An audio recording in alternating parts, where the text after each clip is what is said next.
Suit up, strap in, warm the tires, and leave on yellow. Time for the MitsuTimes podcast, presented by MitsuTimes.org, the home of the fastest Mitsubishi cars. With your host, Josh. What's going on, guys? Welcome to a very special episode of the MitsuTimes podcast. My guest today is Mr. Jeremy Keys, Jeremy the Kid, and Mr. Andrew Welling. How are you gentlemen today? Doing great, brother. Yeah, having time of my life. Good. Well, boys, the race season is upon us. Some races have already kind of happened up out in the warmer weather places. And we are back for our 2026 preseason prediction episode. A lot happened in 2025, right? I mean, it felt like the year of records there for a while. Yeah, it was a lot of back and forth. Wasn't sure who at the end was going to finally claim the spot. Yeah, for sure. All right, well, we'll get right into it. All right, so the way that this episode works, if you didn't hear the one from 2025, we're going to do some predictions. We're going to do some cars that we need to let everyone know that we're going to be looking for in 2026.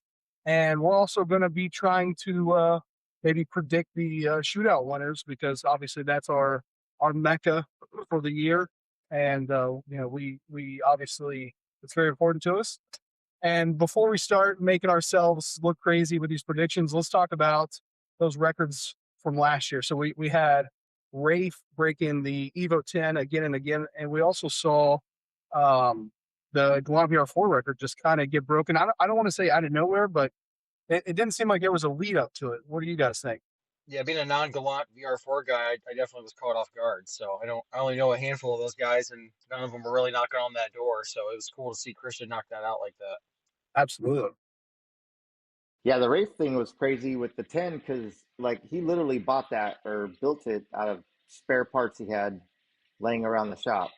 Now, if you've ever been to a shop, that's not really saying a whole lot because it's a lot of high-end stuff just hanging out, but still just off-the-shelf stuff that he threw together on a whim and crushed that record. Definitely. And it seems like he's not done yet, right? I mean, No. It feels like every time he's out, he's disappointed. Yeah, I'm not sure where his ultimate goal for that thing is, but yeah, I mean that thing's a beast, and because I'm not a big Evo 10 fan, but that thing is nasty for sure. And Andrew, as a fellow auto guy, we also saw the 2G auto record get beaten, and then we'll get to it later, but here recently just get beaten again. So it's very promising for us that stuff like that's still happening. Yeah. I mean, Jim Flash went 829 last year and kind of set the bar for the 2G autos, right? Because that's been kind of a quiet market. It seems like Definitely 1G auto is definitely a lot more popular. So definitely. Josh, I was thinking we should probably go back and look at our 2025 predictions and how horrible we did. That might be good. That might be good.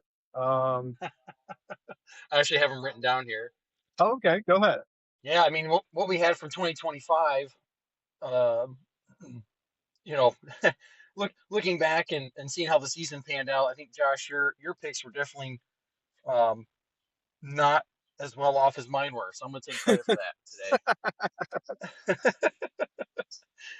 Because, I mean, looking back, you had Aaron Gregory running a PB. Yep. Which didn't happen. Yep. Albert going 6.2. That didn't happen. And Nick Amaral going 200. And that did not happen last year, right? It did happen, but he wasn't the first. Right. Oh, okay. So he did get 200. That's right. Yeah, because wasn't Ben Hotchman the first, or no? No, Rafe was Rafe was the first. Yeah, and then Rafe got to, I think, 210. Let me double check my the magic list here. And I really thought that Albert was on it. I'm sticking with that though. I think that Albert's still going to come through on that. Yeah, there's definitely some some action there. It's just like I had to give you a hard time for that because I was like, I want to go back and check what we predicted and what actually happened because I feel like we were off base. When Rafe got the 7.2, he went 2:05.68, but I want to say he went slower but faster. Not as quick, but faster. Yeah, that sounds right. Yeah. Yeah, and I know I had for 2025, we had at that point in time we had 19 active cars in the sevens, right? Mitsubishi powered. And I was like, oh man, I think we're gonna hit 25. Right? There were some new builds, some guys that were pushing stuff. And from what I saw, I think we only added one, and that was Matt Aruda bringing the E30 back out. Yeah. So, but I mean, there's a lot of improvements in the eights, right? So we had Chance going sevens, which he didn't get that last year. Tony Marks didn't get his seven either, but he did get a PB, so I'm gonna take that There you go. win. But my bold prediction last year, if you recall, Josh, was Harley Town getting a 9 within 5 passes off the trailer, and he did just that. I do remember that. So that one was huge, huge for the season, huge for him last year. I was actually out with Harley at he came to Streetcar Bragging Rights with the Mustang and stuff, and he went rounds and stuff. So I know he was pretty stoked to get into that, and I know how much work he's put into the new car and stuff. So I was glad to see him do as well as he did last year. 100%. And I know he's frustrated with the red car, but I mean, I just feel like once the kinks get worked out, the thing's going to be a rocket ship. Oh yeah. Maybe I was a little too optimistic last year. Maybe that's what it was. I tend to do that. Well, to you guys, what stood out the most last year? Well, I think them. So it hasn't come into effect. It wasn't in effect last year, but because of like the last couple years, the changing of the rules for 2026 at the shootout, as far as like turbo limits and whatnot. So I think that from last year going into this year, that's going to be standout because I know there were turbos all over the place last year. How do we feel about a rear-wheel drive auto car taking the quick class and shootout? I would use the word, I want to say expected, but that's going to be the challenge we face, right, with our all-wheel drive platforms, and especially that format and that rule set. It's going to be a challenge all the time. I mean, there's a reason your top NHRA cars are all rear-wheel drive, right? Simple, efficient, weight transfer, all those things work to their advantage. So it's something that we're going to have to battle and try to not, I want to say, be crybabies and level the playing field because there's probably people that are going to ask for that, right? You see it in so many other series, Jeremy. I'm sure you've seen it at other tracks, right? Where guys start getting weight penalties and all that kind of stuff to try to level it out. And I don't want to see that happen either, right? I mean, I want to see, you got the fastest car, especially quick class, bring it, show it, show you can drive it. So hopefully it doesn't get to something like that. Now, I saw recently where David said he would like the rear-wheel drive class to come back as a separate class and not have those guys in quick. I'm not sure that I want that. I think the field would be pretty low unless some Supra guys start showing up. But I don't know how much exposure that the shootout has to the vast amount of rear wheel drive guys to come and do that. So I'm on the fence with that one. Yeah, I agree with you, Jeremy. I think trying to pull that type of pro rear wheel drive chassis cars out. I mean, maybe you have an 8-car field if you're lucky. And if we're talking about like the serious guys, Camden's Avenger, Mikkel's Pro Mod 2G, and I'm gonna throw around the word Pro Mod. Excuse me. All the very very quick high 6, low 7-second cars. If we're gonna put together some kind of outlaw rear-wheel drive class, I just don't see it happening at the shootout because, I mean, to risk as much money as those guys are for a couple $1,000, it is very unlikely. Yeah, definitely a component. We did see some exhibition passes with Albert's car, and that was super cool. Um, but yeah, to have him compete against some other cars of his caliber would be obviously very epic, especially 4G63 powered cars. But I don't see it happening as much as I want it to happen. Yeah, I agree. The field, like I said, that I don't think the field is maybe not big enough yet. Like I said, the super guys, if they, if they start coming out, because I know they got a lot of really fast super, especially around here, um, they could potentially be added to the field, but I think it'd have to be promoted better to specifically target those guys. Sure. Well, Jeremy, as a Evo guy, I mean, Andrew, I know that you have an Evo as well. How do you feel about the Evos going 200 miles per hour? I mean, that seems like that was impossible years ago, right? I mean, Eric Jones held that 193 record, which it felt like for decades. So I'll even tell you a little more irritating story is Rafe did 200 miles in my broken dog box. Wow. I was literally on my way up to Rafe's shop to drop him off my dog box to fix, and he had broken his, and I didn't have reverse. That's the only thing I didn't have. And he's like, I don't need reverse. So we were probably about an hour away. We showed up, he slapped it in there, and then I think ran like a 202 in my dog box. And then Damn. I had to hear the jokes of like, my trans will be faster than me ever. And I was like, that's a little cruel, you know, to see it run that fast, and then like especially like the in-car videos, right? Because I'm still doing, 160, 165, and feel like a madman in there. And then to Mhm. watch uh videos of the Demon, videos of Rafe, of Nick, of Ben, those guys going over 200 miles an hour it's just ridiculous. Like out of a four-cylinder car, it's crazy. That's shaped like a box. I mean, it's nuts. Yeah, yeah, you're driving a VW bus. Yeah, I mean, I don't I don't drag my Evo a whole lot, right? But even this thing getting up on the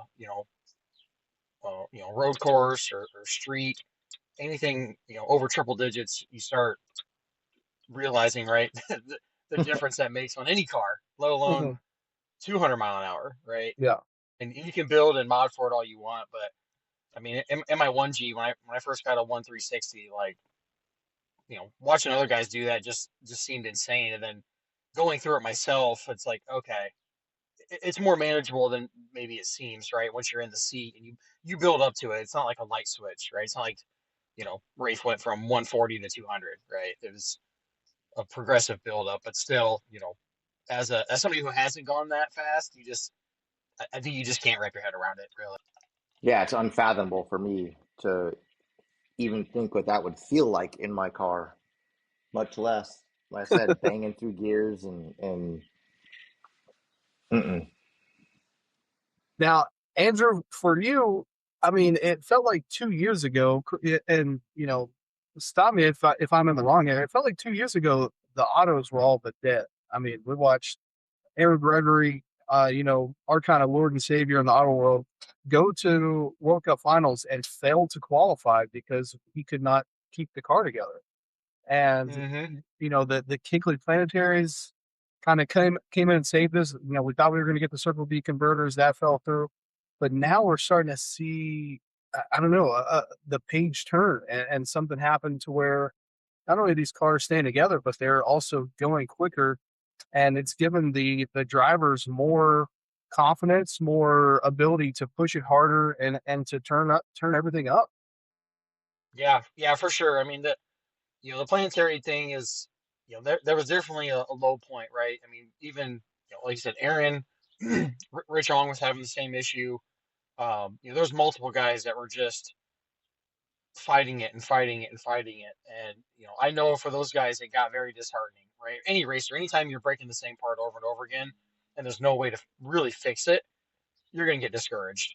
Um, but Kevin doing what Kevin does and getting that out was massive. I know there's a lot of guys that are starting to get him in, getting more passes on him, building up that reliability and that confidence, which is great. I do still think this converter thing's got to get opened up better. So I mean, I've talked to Pete. I know Aaron is working on kind of a skunk project. I believe it's involved Pete, was my understanding at Mhm. PRI.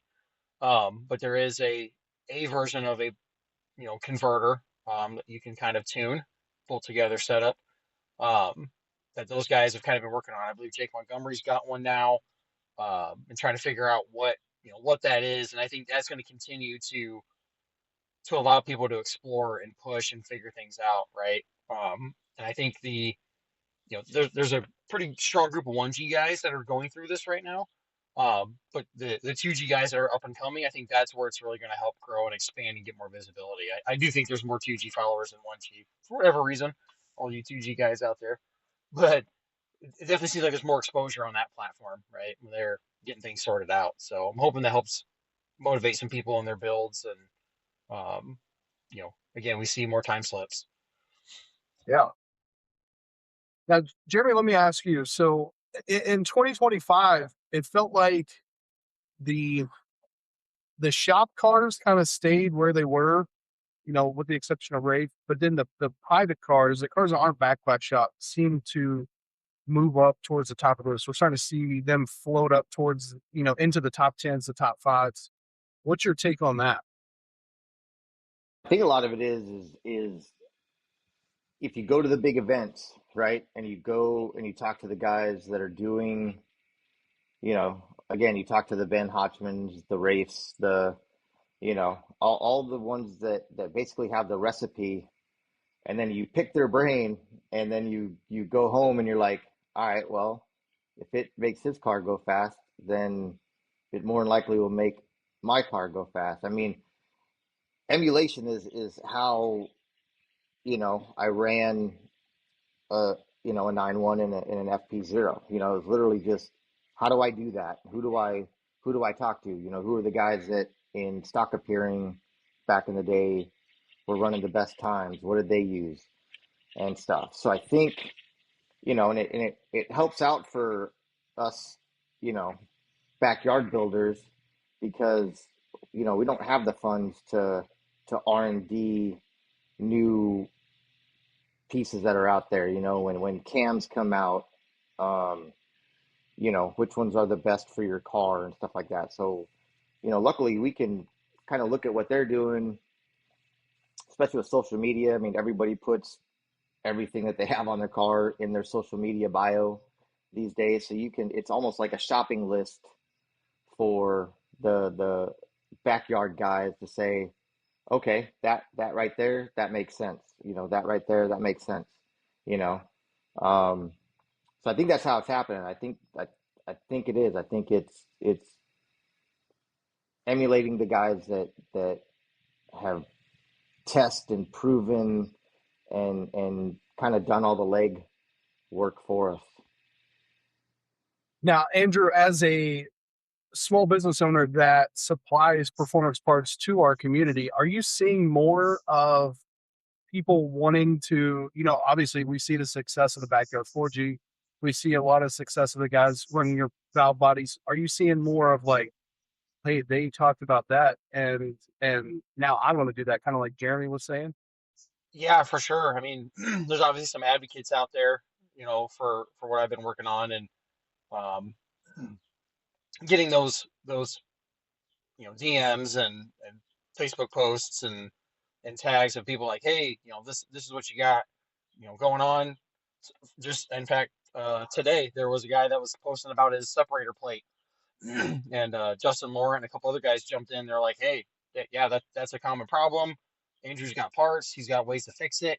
Like, we've all been working this and it's working. So, get a hold of him, get what you need, and get it taken care of. So I've definitely been seeing, that being shared around. Again, like Jeremy's saying, right, guys kind of have some recipes here that work, right? When you talk to the right people, you just take good notes.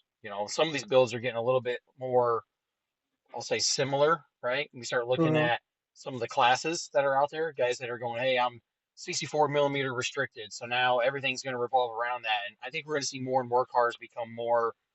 I don't want to use the word cookie cutter because that sounds bad. Everybody's still going to have their own flavor, but there's going to be some pretty consistent combos that work, right? We saw it a couple years ago, and well, I think it was Street 32, right? We had Kevin Collins and Brandon Mao, and there's a few guys there that were, their builds were so similar. Even Tony Marks, right? All those cars were very, very similar, and you're like, obviously, this recipe produces a high 8 second car, right? Yeah.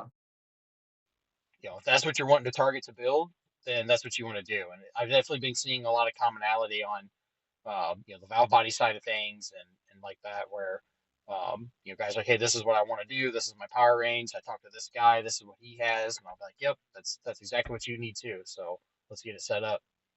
Okay. Cool.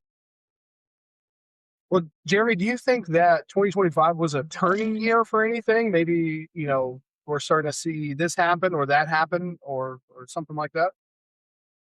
I don't, at, at least where, the places that I was watching and stuff, I think, correct me if I'm wrong, but wasn't 2025 the year they changed the World Cup final? They got rid of what Main class? Street.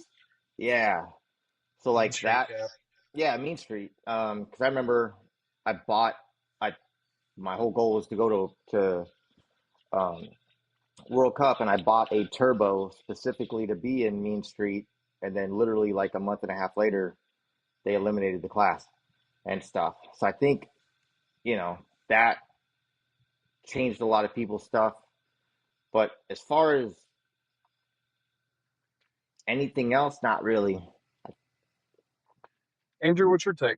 Yeah, 100%. Jeremy, I was in the exact same boat as you. I picked up a 68 mil class legal Mean Street Turbo, and that was the goal, right? Was to try to get a build that would be at least qualifying, and the shock of, well, now that's gone, and the next level replacement, I was like, that's just out of my budget.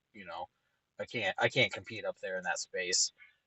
So I think if anything, there's been maybe a turning point. I would say more on, or guys focusing more on reliability. And maybe this is just some of the people I've been working with, but Yeah.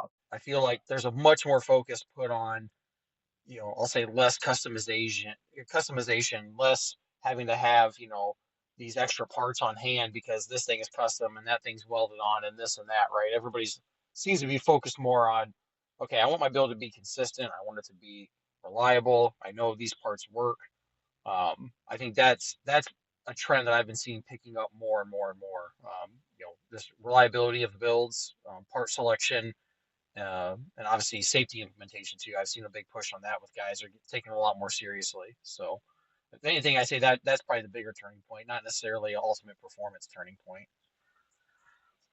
Yeah, I definitely agree with that. It seems like maybe a lot of tracks are getting bought out by the racing brands and the sanctioning bodies, and safety is becoming kind of the priority over the years. Finally, Which may not be a bad thing, because for I sure. didn't I didn't put a cage in my car until after I ran a 9-1, and my wife has been pissed about it for years. Oh, and then like the implementation of the belly pan, right? Yeah, Um, I think that should have hindsight that should have been done a long time ago, especially in what the 2024 where we had the Honda like oil down the whole bits. the entire event. Yeah, Um, so yeah, I think the safety thing is it's good because it forces some of us knuckleheads to do the right thing. and so do you think that the belly pan rule will go shoot out wide? Like, do they need a belly pan in stock appearing? Eh, eh. I don't think so. Do they need it in a 9.5, 10.5, 11.5, 12.5 index class? No, but I think street eliminator above, and if anything, it just helps with the event. I mean, it's got to make the event guys happy because, if there is something that happens, I mean, I don't know how much it costs to clean a track, but I know the downtime it takes and stuff. And then you're racing on Sunday night at 11:59 at night trying to get Right. the event over Yeah. and stuff. So, like I said, I wasn't a big fan at first, and then I literally just finished making one for one of my teammates this weekend and stuff, and he's going to be in stock appearing. So, um, I think it should be is my final answer. I think we definitely didn't see the tractor as much this year. I think there was more time to do good prep, not cleanup prep this year or last year, I should say. But yeah, their prep last year was phenomenal. Yeah, I definitely think that played a huge role. I mean, I know No doubt. a couple guys that had, some breakage, and they were, all or nearly all contained in their pans, right? And that's huge. Yeah, So, in a lot of ways, you usually tie it to times, but with the way, like the shootout, for instance, it's kind of hard to tie it to an ET. You almost have to just force everybody in the class and make it simple. So, unfortunately, stock appearing's gotten to a point where 9-second passes is normal. So you kind of start going, okay, now we're really pushing that edge, right? That these are some these are some time bombs that are spinning at 9,000 RPM, and maybe we should just go ahead and call it. But I don't know. We'll see. I mean, the turbo cross bolts was another one I think that kind of, again, Yeah, people had to yeah, adjust to. right on about that. Again, if you had a build that was kind of custom or tight piping or whatever, and you still had a side exit, and now you're like, well, I gotta figure out how to put these bolts in here. Like, again, all those things are, until it happens to you, it's sometimes you kind of push back on it, and I'm gonna put myself in that category too. I mean, I knew about turbo bolts. I never ran one. And then when I had my ejecto-ceto compressor wheel um, at the shootout, that really opened my eyes even more to, like, yeah, that one, it sucks, and two, it could have been so much worse. Like I got pretty lucky, kept the car under control, stayed out of my own oil. Um, but yeah, it's one of those things where when it happens, you're gonna be so glad you had it. For sure. I mean, it basically cost you a season of racing last year. Yeah, still recovering from that. Yeah. Well, fellas, that's what we saw last year. What have we been seeing on the old interwebs for the off season? What do we think is going to change over the off season to get us into 2026? I'm not sure I want to talk about the new H pattern transmission. That one's been like the big buzz lately, especially during World Cup finals. Um, is Is it that clutchless? Is it Yeah, not? Jeremy? Is that what Ben was talking about? Say again. Is that what Ben Hockman was talking about the other day? Because I was trying to get caught up on what all that was about. So I did a little research on it because that's I don't I don't really pay attention too much outside of the DSM Evo world and stuff. Sure. But once that blew up, I was like, well, you know, I always look like, is that going to affect? Because they've been talking about putting a DCT transmission in an Evo for a long time. They just haven't figured that out, and then how's that going to affect um, rule changes and stuff like that and whatnot. But I know that it's the same problem I used to have with you go to stick shift cast against GTRs and they would swear that paddle shifting is should be allowed in a stick shift class. Wow. And it's like no. No. So with that one whole the new H pattern, I think it's a Porsche design. They're completely tunable. I think what blew the cover was the guy was doing a burnout and it actually shift gears during the burnout. Yeah. Hmm. Yeah, so they're like, how the hell is he? You know what I mean? So it almost told on himself. But then they have a clutch pedal, so I mean it's more like a clutch assisted, but doesn't. I don't know. It it got real technical, and I was like, okay, this has nothing to do with me, but the controversy around it was fun to watch. Interesting. Yeah, I mean, I know there's some setups out there. Again, they're talking non-Mitsu, really non-transverse setups, right? Where it's a clutch pedal launch and then a clutchless shift, between the gears. I know that's always caused to be. I mean, the sequentials, right, are like that too. That causes a big stir, and some of the stick shift stuff. So Well, yeah, and it's like, how far do you go? Do you start, do you not allow strain gauges? Because strain gauges, you don't use a clutch Mm. between shifts and stuff. It's all done through the computer, but you still have a stick shift transmission and whatnot. So, like, where do the rules bend? And then where do they, because you still have to launch off of a clutch, but then hmm are clutch slippers allowed, or so I mean it depends on how far you want to go down the rabbit hole, I guess. But yeah, it's just funny because like I feel like we didn't have these debates 20 years ago when Magnus had the hydraulic clutch slipper, right? You remember that? yeah, Where you I, put I it have in one in my line. And I have one in my car. yeah, it's like it just seemed like and it's essentially the same thing, right? It's not like the mechanical slippers you see in front of a Liberty Trans, but it's you're essentially doing the same thing, right? But it's like that never called a controversy, but I don't know. It's one of those things where it usually ends up getting stirred up by somebody who wasn't going to win, right, or is mad that it cost them a win, and then they want to throw their arms up. It's typically what I see happen. But Well, yeah, that's I mean, all the chaos that I had to hear about having a dry sump in stock appearing. You know, uh, it Yeah, I forgot it, about it that. was it, it wasn't in the rules not to have right, one. So, that's a you that's a know, gray area. Yeah, yeah. yeah, my reply always used to be, real racers read the rules. If you don't like it, change the rules. You know. But while we're on the topic of controversies, how do we feel about viscous couplers? Because I've talked to a couple people over the off season, and that seems to be happening more. But everybody who's doing it doesn't want anyone to know about it. Yeah, that one's a tough one because yeah, the Honda viscous coupler. I From the people that I know that run them, love them.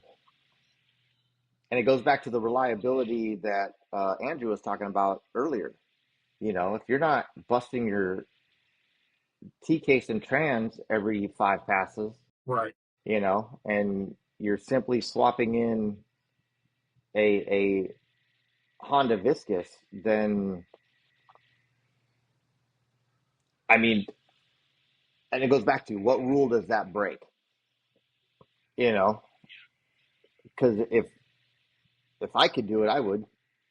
And again, it goes back to reliability. I don't have big shop backing Hmm. and stuff. You know what I mean? I got a few very cool people that support the team, but yeah. So I'm not against it because if it works, and then again, if it even if even if there's a rule, what are you gonna do? Bust open a T case to check it out? You know what I mean? Yeah, We're talking about racing.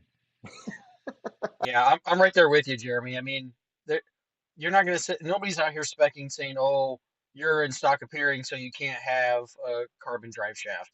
Right. Like, look, if that's what I'm doing to save my T case, right? That's my secret sauce. Then that's my secret sauce, you know. Hmm. And again, these cars they came with viscous couplers from the factory. We all just eliminate them and weld up center diffs and do all this other stuff, right?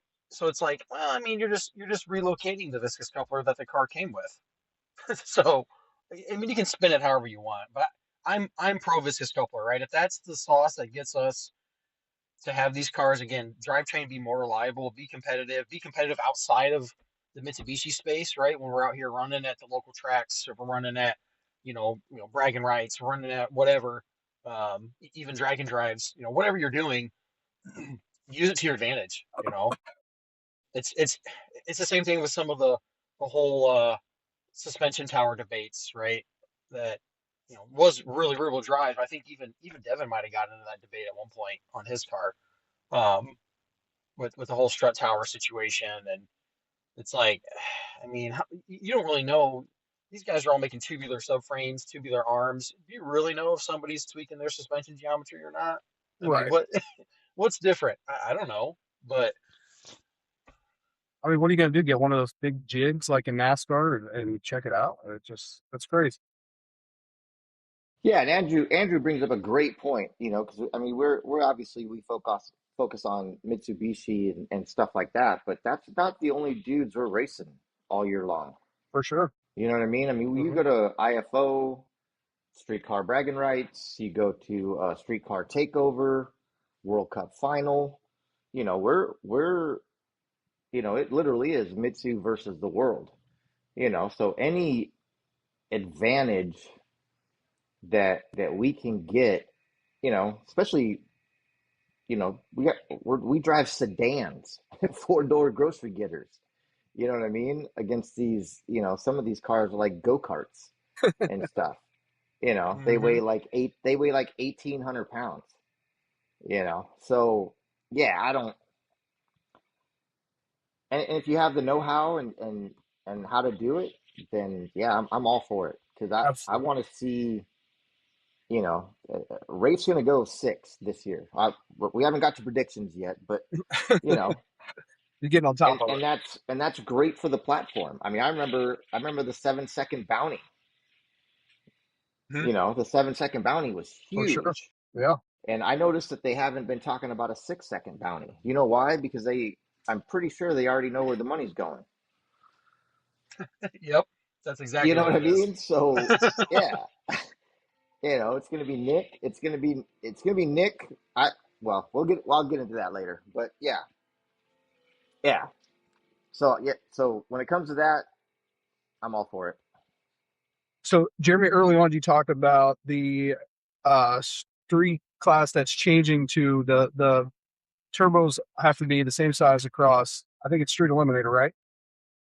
I want to say it's Street Eliminator and Street 32. Street Yes, Eliminator both. Street Eliminator's got a 64.9 and the Street 32's got a 67.9. Okay, my I mistake. believe. Don't quote Street. me. I thought Street 32 already changed, and Street Eliminator was changing this year. Yes. Street 32 Okay. changed last year. Yep. Okay. So are we seeing any builds for Street Eliminator with that 64? Have you guys talked to anyone who's heading that direction? Well, I don't want to bring up my best friend Matt Franks, but anybody who's listening, right? The Night Stalker is coming to kill everybody in Street Eliminator. Yeah. Just gonna throw that out there. But yeah, so the answer is absolutely. There's a few guys that I've talked to, DM'd and whatnot, and the ones that are more like focus build with like the shootouts, the main event and stuff, and yeah, and then we on the team might be putting another person in the Street 32 with the same philosophy. So the answer is absolutely that, and then plus there's such a wide variety of turbos at that 64.9 that it's going to be great to see if people build around the turbo or if they build and just throw the turbo on there. You know what I mean? You kind of beat me to it, but I was going to say, which turbo do we think is going to be the most popular for that class? Well, you know I'm going to talk about Robert Young. Of course, I You expect you to. know, I don't care. He's got in my opinion, the best turbo out there for that. He's got a 64.9, I believe a 6469S or 60, 6465S. 65, 64S. Zona, There you right? go. Yeah. Okay. Yeah, there you go. Yeah, so that that's gonna be the one that wins the eliminator class for sure. Andrew, what you thinking? You Yeah, think we'll see a lot of you think we'll see a lot of precisions out there? I think there will be just purely because of budget. Yeah. Um, and that goes to kind of what Jeremy was saying. The guys that are just going to slap a turbo onto their build, that it's going to be a PTE. That's just my prediction. The guys that are being more methodical and trying to build around a turbo, they're going to be running either a Zona, right? Or if they hate money, then maybe an Apex. Uh, but I know I personally, right? My build's targeted for Street 32. Um, it's a Zona, Mm. so it's being built around that turbo, right?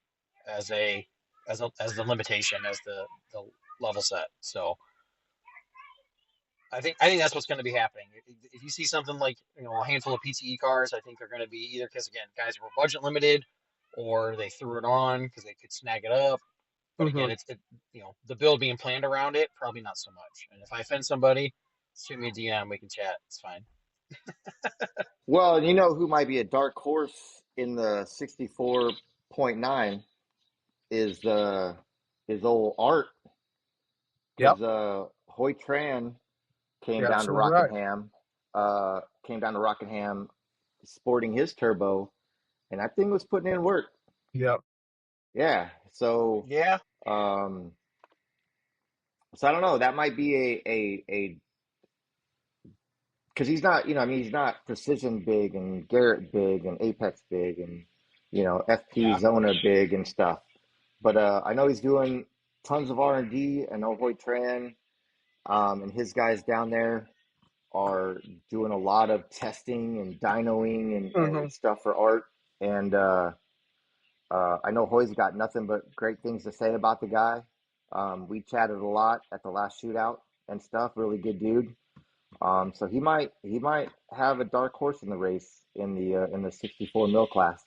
I mean, we definitely be lying to ourselves if we said that AGT isn't already popular at the shootout. I think of Yeah. the boring brothers right off the bat. You know, Yep. Hmm. Yeah, absolutely. Yeah, that's a good point, Jeremy. what about we're seeing a a renaissance really of ECUs, VCUs, all the good electric technology. What do you guys think that we're going to see a lot of being built over the off season and into 2026? Oof. Well, I know for me personally, it's been Haltech. I'm the only one on the team that runs one. Uh, and then Matt Frank's got Motec. We got guys on the team that are in Field Tech, and then we got a guy on the team that's Link. So I know personally from the Spec Ops race team side, we're all over the place. We all like our own stuff. I know Hoy Tran does the Max ECU, and again, he's doing great things with it. Um, I think it comes down to budget being the big one, you know, because Field Tech, he got that all-in-one system, which is great. That's what Brandon Mao runs in Kronos. Mm-hmm. And now, is anyone better than the other? I mean, I guess you'd have to ask my tuner because the answer is I don't know. You know what I mean? He tells it what to do, and I drive the car. So, um, but yeah, what do you think, Andrew? Yeah, we always, with the Club Diamond Star guys, I mean, we've always kind of leaned on, hey, whoever you're going to be working with to tune the car, right? You gotta use their recommendation, right? Yes, So for yes, for a while there, we were very heavily on DSM Link, and we had some AEM guys, because of again who we had access to. And then I had kind of ventured off and started working with Tyler Hassing and got into the Haltech stuff. And then now we've converted. Uh, so my car's Haltech, the Talon is, and then we've converted now four other cars over to Haltech that were either stock ECM link ECU stuff or on an AEM ECU. So that's definitely been our go-to, and a lot of it's just, again, it's a comfort thing. You start getting comfortable with it. We got access to people, we got access to support. Um, a lot of these ECUs, I can't really knock any of them. They get the job done. A fuel tech can get the job done. An Mtron, Motec, whatever you want to spend your money on, they'll get the job done. If you got, again, you got the right support and the right people to help you sort it out. So, but I do think, Haltech brings a lot of advanced features, but with a taste of simplicity that is appetizing for people. And then that's definitely been a selling point for us. It gives the novice tuner something that they can really bite into, and it gives the guy who just, wants the car to work and be like, hey, we've got people who can help you. So let's get it going. I still see Haltech being pretty prevalent and still getting, growing in a lot of, I'll say, mid-level builds. The high-level Mhm. guys are going to start trying to find other, limits that maybe you have limitations on. Things like Motec where you can write your own firmware. There's guys that love that kind of stuff where you can really, really do some crazy, crazy things.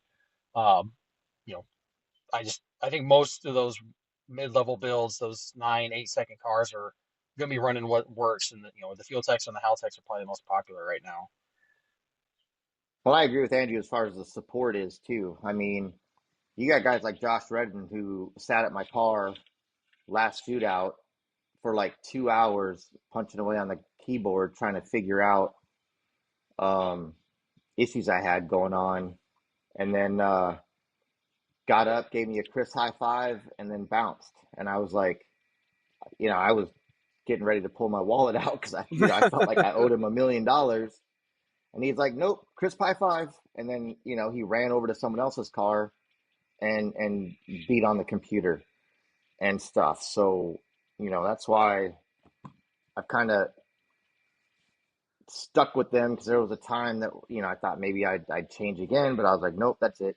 After that, kind of the experience I had with Josh and even the guys that, in the booth at the shootout, they just seemed very like family oriented, For sure.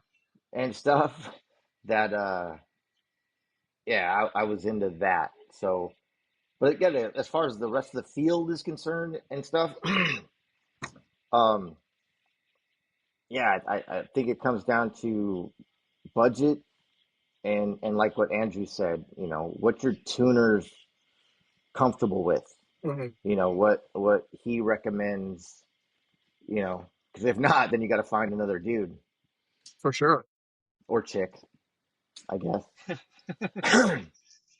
Equal opportunity here. Yeah, there you Yeah. go. I didn't want Yeah. to leave, This do is the that. EO podcast. Yeah, yeah. I was in the army for 25 years. I should know better. Well, fellas, what about are we seeing any shops kind of get back into the Mitsubishi community heavy? Like, are we seeing some serious race cars get built and get back into the community where maybe they had stepped out or maybe they were just kind of building customer cars? I've seen kind of Bushers kind of been stepping up their game since DB's back Yeah, for sure. and stuff. I see a lot more posts about their builds and whatnot.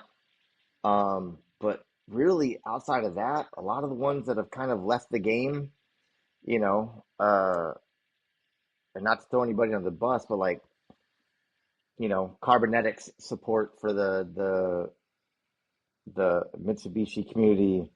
All I hear is trash talk all over the social medias and stuff because they're too busy building Lambo stuff. Or um, so the answer is that no, I haven't. At least from my seat, I haven't seen any up and coming new shops that are punching stuff out. What about you, Yeah, I mean, Andrew?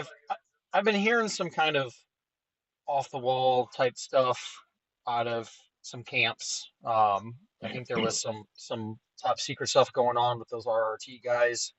Um, I don't know if that's real or still happening. I believe wasn't Mr. Kyle Cope kind of getting or dabbling his toes in a build to bring out? Yeah, he is a 4B11 swapped Evo 8 or 9 that just debuted a few months ago, still working out some kinks. Yeah, yeah. And then I thought I had heard that Matt Galliano was trying to put something back together again, but I don't know if that's ever moved forward either. So Heard that as well. it just seems like for the most part, the shops that continue to support everybody are still doing their thing, and still, working on their builds, helping everybody else with their builds. And at this point, I will take that over, declining shops. So if we can stay flat, that'd be good for me for now. So 100%. Yeah. And the episode that I just did with Rafe about his Evo 10 won't air until after this. But as a spoiler, there are some new Evo 10s in the works that are his customer cars that he thinks will be top 3, top 5 on the Evo 10 list. So that's Wow. pretty cool. It's definitely cool to see some other people working their way up that list, because it almost feels like English is focusing more on the 8 and not bringing the 10 out as much, which I can understand. It's just unfortunate for us, right? That goes back to that the recipe thing that we were talking about earlier. You know what I mean? If it makes sense that they're building tens to be like the top five because Yeah. race obviously got the recipe. And I feel like I don't know if you guys have been paying attention to AG Autosports and the Karma Evo guys, but it seems like maybe they're dipping their toes into maybe being interested in making a full return. I mean, it seems like they're showing the cars more, and maybe that means that they'll be bringing the cars out more. So that would be cool. But yeah, anyone that can bring out competition, you know what I mean? Because then it Yeah, just it literally makes events better. It makes builds better. It makes the community better and stuff. So if there are some secret squirrels out there listening and stuff, I'm like, bring it out so we can see it, taste it, lick it. yeah, the old engineering buzzword is competition drives innovation. that's right. Yes, it also makes And you poor, but yes. Mitsubishi's supposed to have the spirit of competition, right? So that's what we need. Yes. Well, overall, guys, do you think that this community is getting faster, or are we just stagnant? Oh no, we're definitely getting faster. Like I know Nick when he had DM me the other day, Emerald, and he's like, "Hey, what was that? What was the stock appearing record?" And I told him, he's like, "I'm coming for you." And I'm like, "Oh, all right. Well, you have the means. Come at me." You know what I mean? So even like the lower level classes, even like so not the big 6-second passes and stuff like that, but even Yeah. the lower ones, people are still interested in those and still want to break the records. There's still a desire to be that guy who's number one in whatever class you're running Mhm. and stuff. And then not only number one, but if you got a WR at the end of it, that's icing on the cake. You know, so yeah, I think, and it goes back to technology. It goes back to like this viscous coupler we were talking about earlier. If somebody's gonna market it where you can buy it, Mhm. you know what I mean? Where it's going to be a plug and play system, buy my kit, and then, you're going to pick up, you know, if even 2/10 of a second. I mean, that's huge depending on where you're at in the scale. For sure. Hmm. You know what I mean? And if this Honda Viscus does that, and somebody decides to market it, that just means the entire platform got 2/10 of a second faster. You know, Yeah, I so think I think my big thing is perception. So like, and you kind of just touched on it there, Jeremy. Like somebody who already has I'm going to say a mid 8-second car. Those tenths of a second are brutal to try and squeeze, right? Facts. Versus, somebody who's working through a stock appearing turbo build or whatever, right? One of our guys here locally is on a 25G build, and him trying to push into the tens.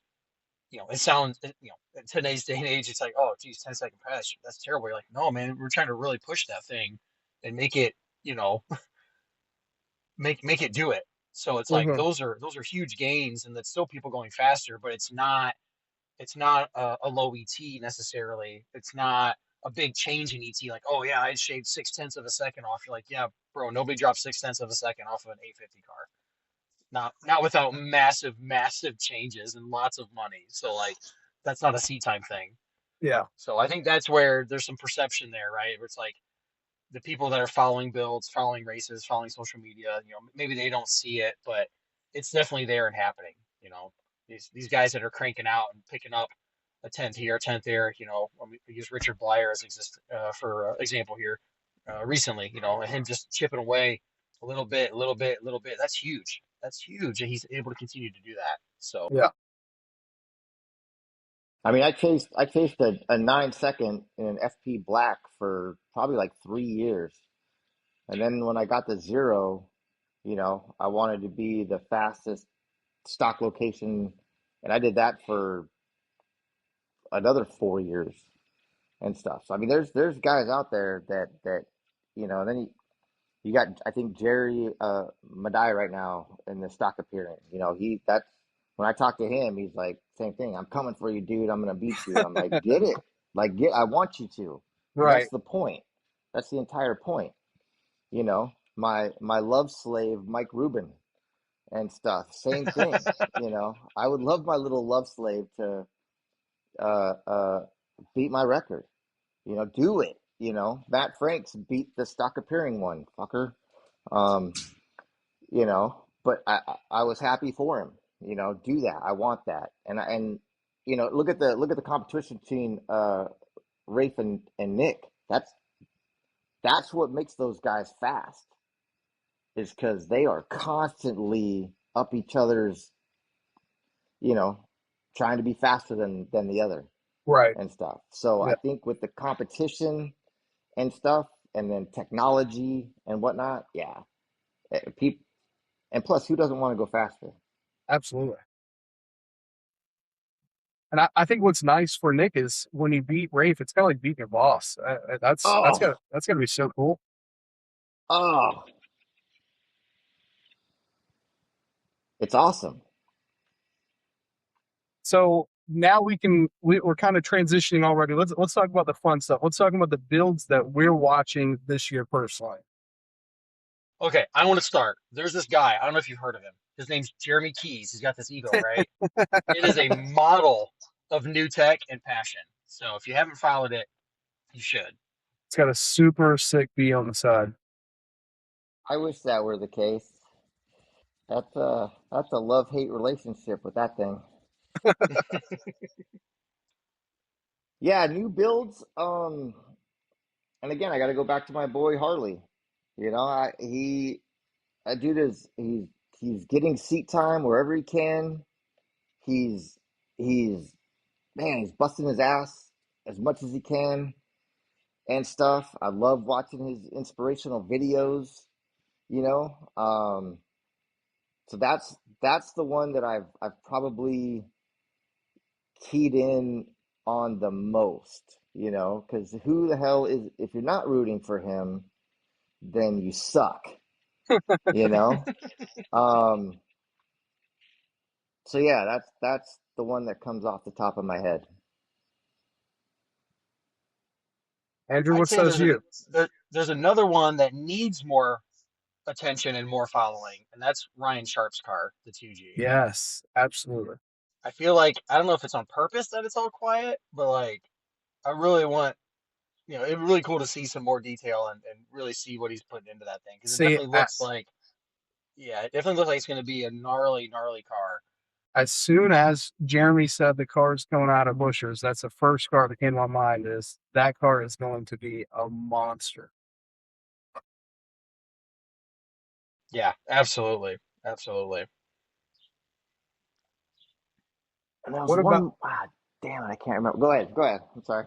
the Camden with the green 4G630 rear-wheel drive Avenger? We just did a podcast with him, and he's talking about coming to the shootout, doing some more quarter mile stuff, getting away from 8 mile no time stuff. And his goal is to be up there with jet racing and stuff. So I think that's one build that everybody needs to be looking out for. That's to take on those guys is huge. Yeah, and I'll be honest, I didn't even know about his build until that podcast episode aired. I went and started researching afterwards, and I'm like, wow, this thing's legit. Like it's incredible what he's put together, and it makes sense. It's a simple setup. I think he's got a lot of potential, and yeah, it'll be interesting. I'd love to see him come out to the shootout and really, I mean, look deeply at it and just see what he's doing because it sounds like it's what it needs to be to compete at that level. Yeah, for sure. I know we didn't talk about it in builds for the off season, but I think one thing that we should talk about at this point is Machines Concept Racing's billet block, because the ones from Australia made by Bullet are obviously 7 bolt Evo um, blocks, and I don't know how familiar you guys are with the quality of those, but they seem to have some issues from everybody that I've talked to. Obviously, I don't personally own one, so it's really cool to see somebody else getting into that market and maybe supplying something even better. Yeah, if it's anything like his valve covers and intake manifolds, it's going to be a work of art that functions better than it looks. Yeah, I can't imagine Albert putting out anything better than perfect, anything less than perfect. Yeah, I'll be honest with you. I haven't even, that somehow has skipped my radar. But don't think that after this, I'll be looking into it because I got to buy a new block next year. So, and I'm looking to go that direction. So that might be the perfect thing to get into. You might need to contact a bake, Jeremy. Hey, I donate plasma.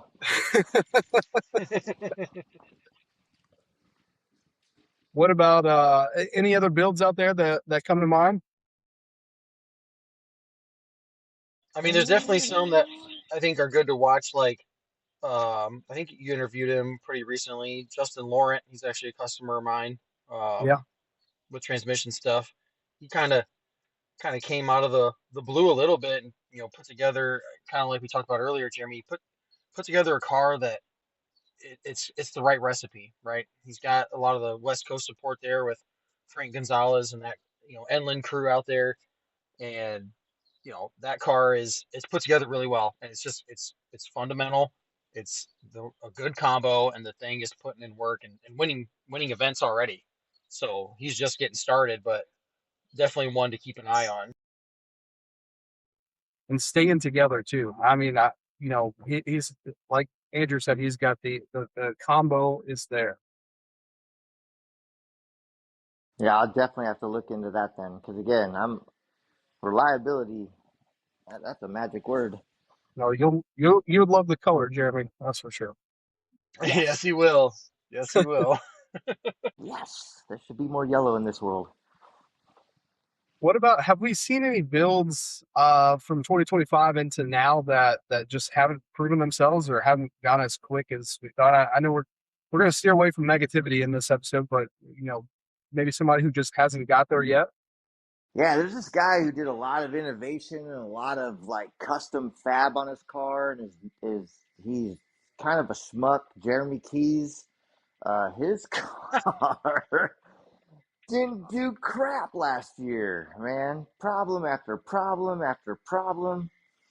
Um, yeah, so let's talk about that guy. I told you at the shootout when you had it all apart, just push it over to the car show thing. Maybe you can win something. Oh man, I couldn't even win a smile last year. Yeah, cars that really didn't do a whole lot. Ah. Yeah, I think there's a couple, and again, not pointing fingers or down at anybody, but I think this year is going to be much better. And I think I had high hopes for Warren with the Colt last year to get Hmm. that 7 second pass, and it just, you know what I mean, he just taking punch after punch after punch. So I think it's going to be much better this year. You know, he and Jeremy Williams, because I know his car's got a new some new setup stuff going on. We talked to PRI a little bit about it. I don't know if they're just putting a third of jet fuel in the tank so they can be scooting or what, but I think they're going to figure it out. Yeah, I definitely, it's not so much that there's people that aren't performing to where I expect them, but there's cars that I know are quick that they're just not coming out at racing. We see a lot of social media posts or maybe them talking about their build, but not so much racing. Oh, we're not talking about Tommy, are we? Well, we can. We can certainly get Oh. there. No. Let's not give him any more Screen time. screen time than he needs. He's already got me blocked, so I think we're all right here. I think the whole world is blocked except for like 3 people. And I'm definitely blocked. Yeah, I mean, but cars that I would like to see out more is definitely Eric's 3000 GT. He's got that 67.5, doing a lot of fun stuff with it, and he's obviously already top 5, I think, on the 3000 GT list. I can't think off the top of my head, but man, I feel like that car is capable of so much more, and I feel like he just ran out of summer months last year. Yeah, last year was a crazy year because the Demon had a lot of issues. I mean, I know there's the crash and stuff, but like he came out to Rockingham. I think he was out in like the first round and stuff. He was, and I don't know. I mean, obviously he's a gangster, right? Um, yeah, last year was just kind of a I think it was everybody was getting, and I'm just gonna generalize here because again, the builds that we had too, out of our group, we struggled. We didn't get the goals that we wanted to hit. We were just fighting, you know, fighting weird gremlins. We were fighting, the changes that we made, but didn't necessarily understand how that affected everything. I mean, downstream. You thought you knew, agreed. well, turns out you didn't. So Mhm. it's, and again, nobody's immune to it. I don't care if it's a 14-second car or a 7 second car. Nobody's immune to learning and figuring out, how to get over that next hump. So For sure. I, I think there's definitely a lot of potential still. And again, everybody in the community, they feel it. The guys that struggled, they know it, right? You don't have to remind them. Um, but what we do have to do is keep building each other up. Harley's obviously a model of that, right? That he puts his heart on his sleeve and shows everybody what those real struggles are, right? It's not the facade of just look how awesome my build is when everything's going good, you know.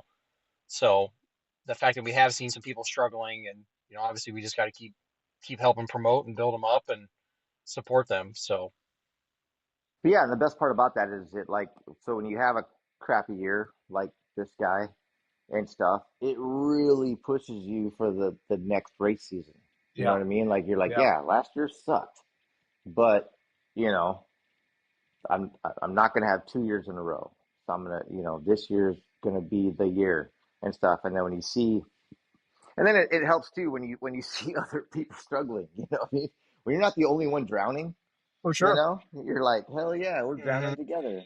You know what I mean? Because we same thing. We had some guys on our team last year that whether it be electrical or whatever, it was fighting gremlins and stuff. You know, then we're going into 2026 with a lot of enthusiasm and can't waits and stuff like that. So. I think sometimes you need that hard year because then you start getting complacent. Yeah. When shit's easy and stuff, then and then it's not even as fun. Well, maybe Mhm. it is fun, but it's there's reward to the struggle. This episode of the MitsuTimes podcast is brought to you by the Mitsubishi Owners Club. Mitsubishi Owners Club is a Facebook community of over 7,000 members from all across the globe. The community shares builds, pictures, stories, and sales for every Mitsubishi model imaginable. Local and regional events are posted, as well as news about upcoming models or announcements. Join the club on Facebook at Mitsubishi Owners Club. What, Jeremy, the first two names that come to mind when you talk about a tough 2025 and now being more optimistic for 2026 is Mike Wohler and Brad Garrett. Mm.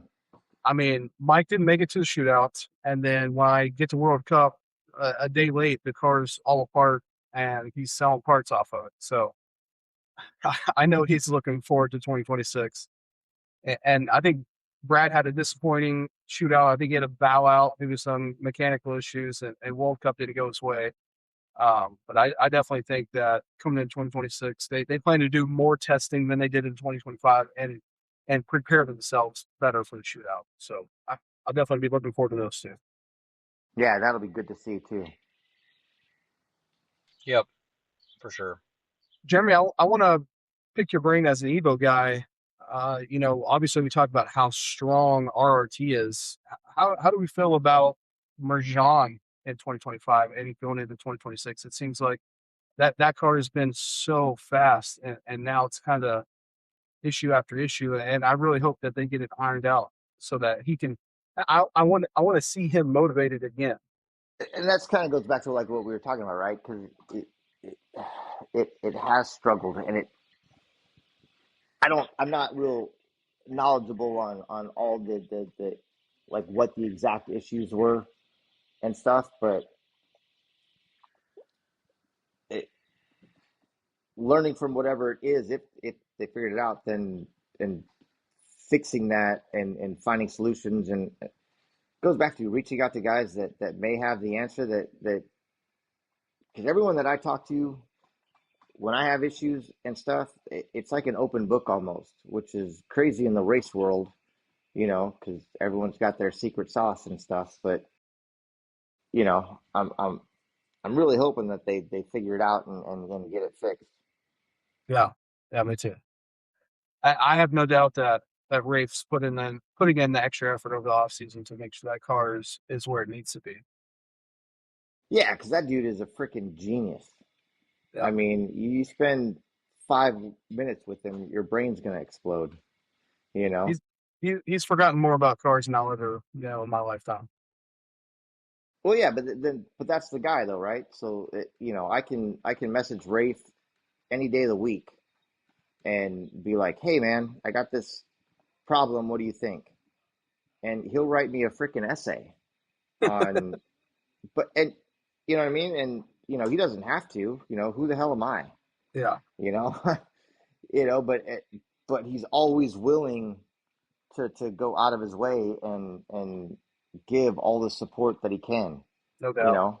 That's something that's so critical, right? I mean, I pride myself with the transmission and the parts work that I do for just that, Jeremy. Like I want to make sure I don't care if you got an 8-second car or a 14-second car.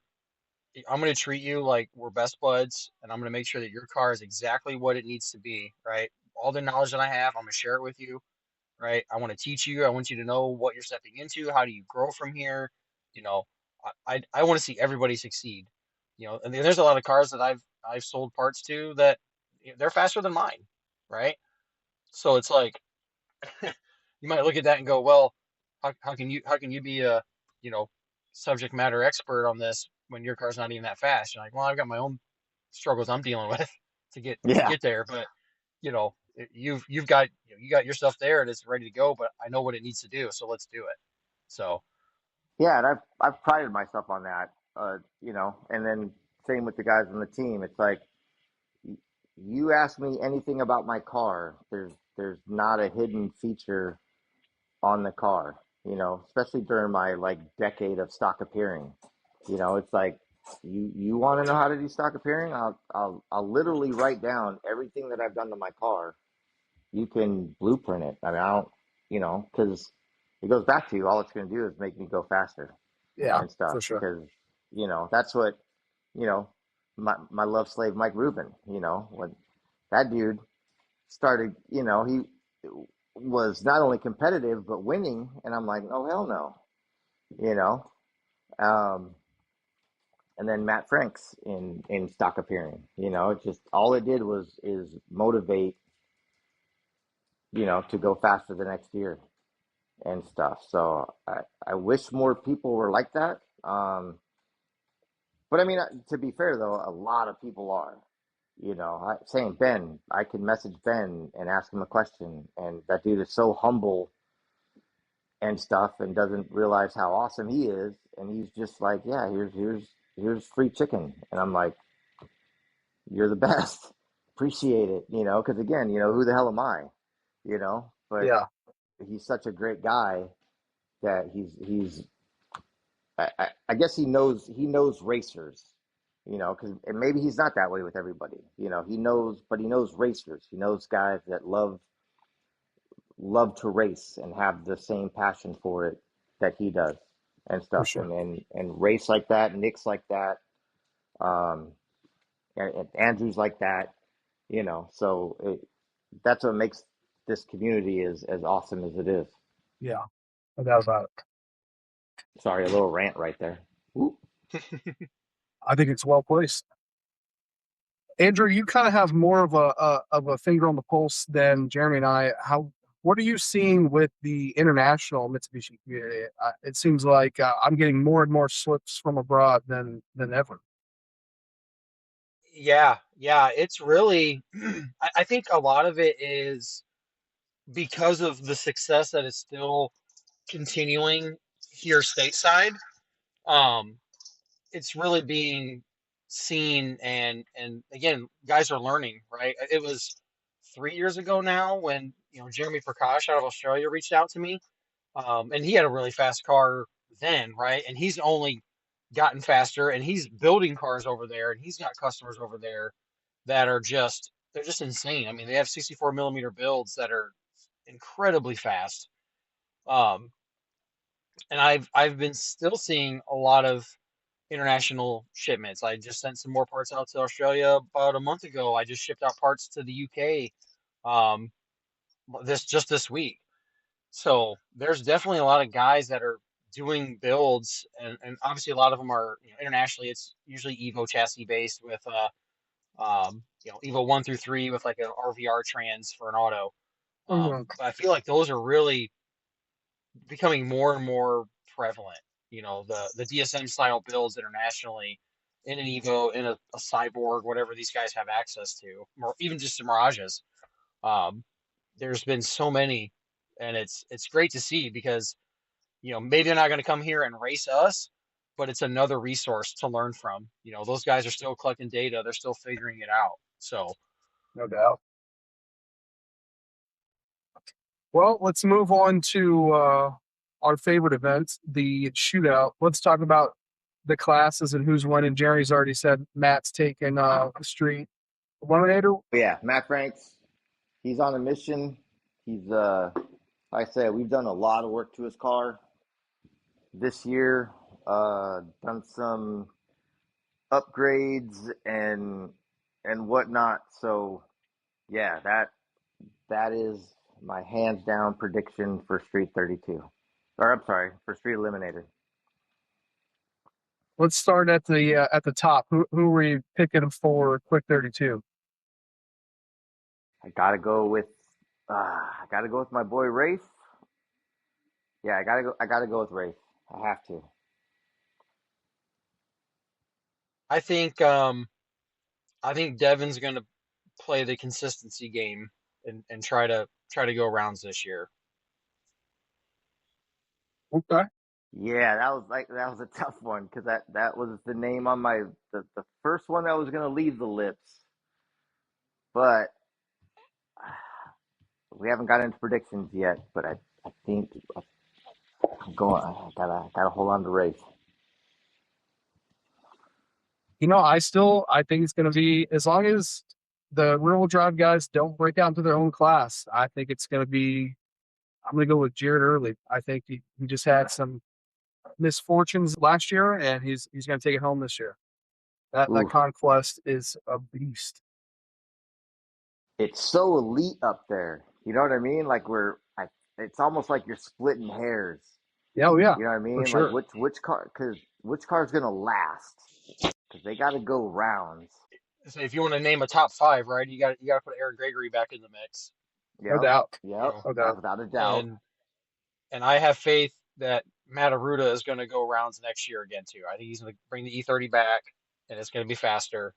And that car is very very well sorted already. So And if he yeah, that does thing's come back, and I massive. think he will, it's going to be those five cars right there we just named off.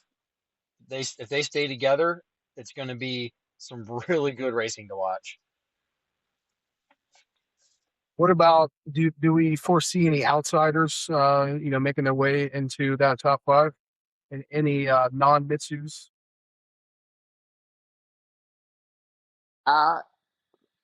No.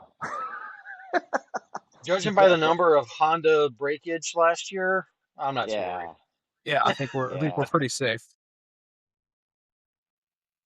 I think if your boy comes back with the Toyota K Series truck, that might be a different conversation. Yeah, I was gonna say I can't remember his name. Chris, Oh his last God. name's unpronounceable. Now you got to take a swing at it. Yeah. If he decides to come back, especially if there's at least a little bit of big money involved, then we might see again some more competition on that front. Yeah, I think it will take money to bring him back. Yeah. All right, moving into Street 32. Who we got? Maybe So the Andrew. goal is a Brandon Mao, Jeremy Keys Okay. final at Street 32. That's the I goal. like I like where your head's at. But Jeremy, I had you as my backup for that. oh yes, My backup pick. But don't say Tony. I no, not Tony. I love Okay, Tony. good. I think because Richard's car classes into Street 32, Richard Blyer, I think he's going to run Street 32 and he's going to be tough to beat. Ooh, okay, that's good to know. Getting some intel. And I think I'm going to have to go with, I believe he's going to be in this class, Kevin Collins. Is he? Did he race in Quick last year? I thought he did. I don't know. I didn't race a whole lot last year. Damn it. Hang on, let me see. I actually just had that pulled up. 'Cause I had the old results. Oh no, I think you're right. I think he was in Street 32. We need Yeah, some kind of an archive or something. well, they posted the whole, like the shootout had it posted. Let me see here. Hang on, I just had this pulled up 'cause I was trying to see who was in what classes last year. Because they Uh, always post the winners, but I was trying to find who was the Oh, here it is. Here's the full results. So Kevin, I believe he was Street 32, but I knew he was having it because I went and looked at his car for a little bit because he thought he broke the front diff. And we were trying to figure out if it was actually broke or if there was something else going on. Let's see, Quick 32, Street 32. Also, while Andrew's looking, we should take the time to say that the rules have been posted. So please go and check them out. Thank God they've been posted so early. I wasn't going to say that, but I'll let you do it.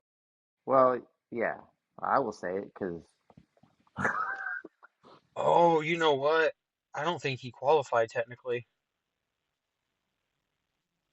No, he had to have. Yeah, he's not on the list here. That's so weird.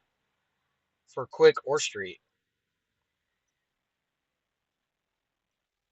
That was Because Street 32 had a small group last year. There was only Yes, it 8 did. cars. Yeah. yeah. Yeah, Kevin's not on there. That's so Okay. weird. I also, if I get a backup pick, I think that now, Andrew, I don't have the results in front of me, but was it Nolan number 2? For Street 32? Yes. No, No. No, Oh yeah, no, you're right. It was Nolan in the Evo. Yep. his car was looking He was, pretty good too. So I think he's going to give you a fight there, Jeremy. eh.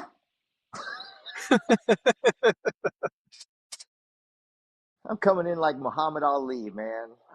Yeah, he Hey, qualified at 9.5 last year, so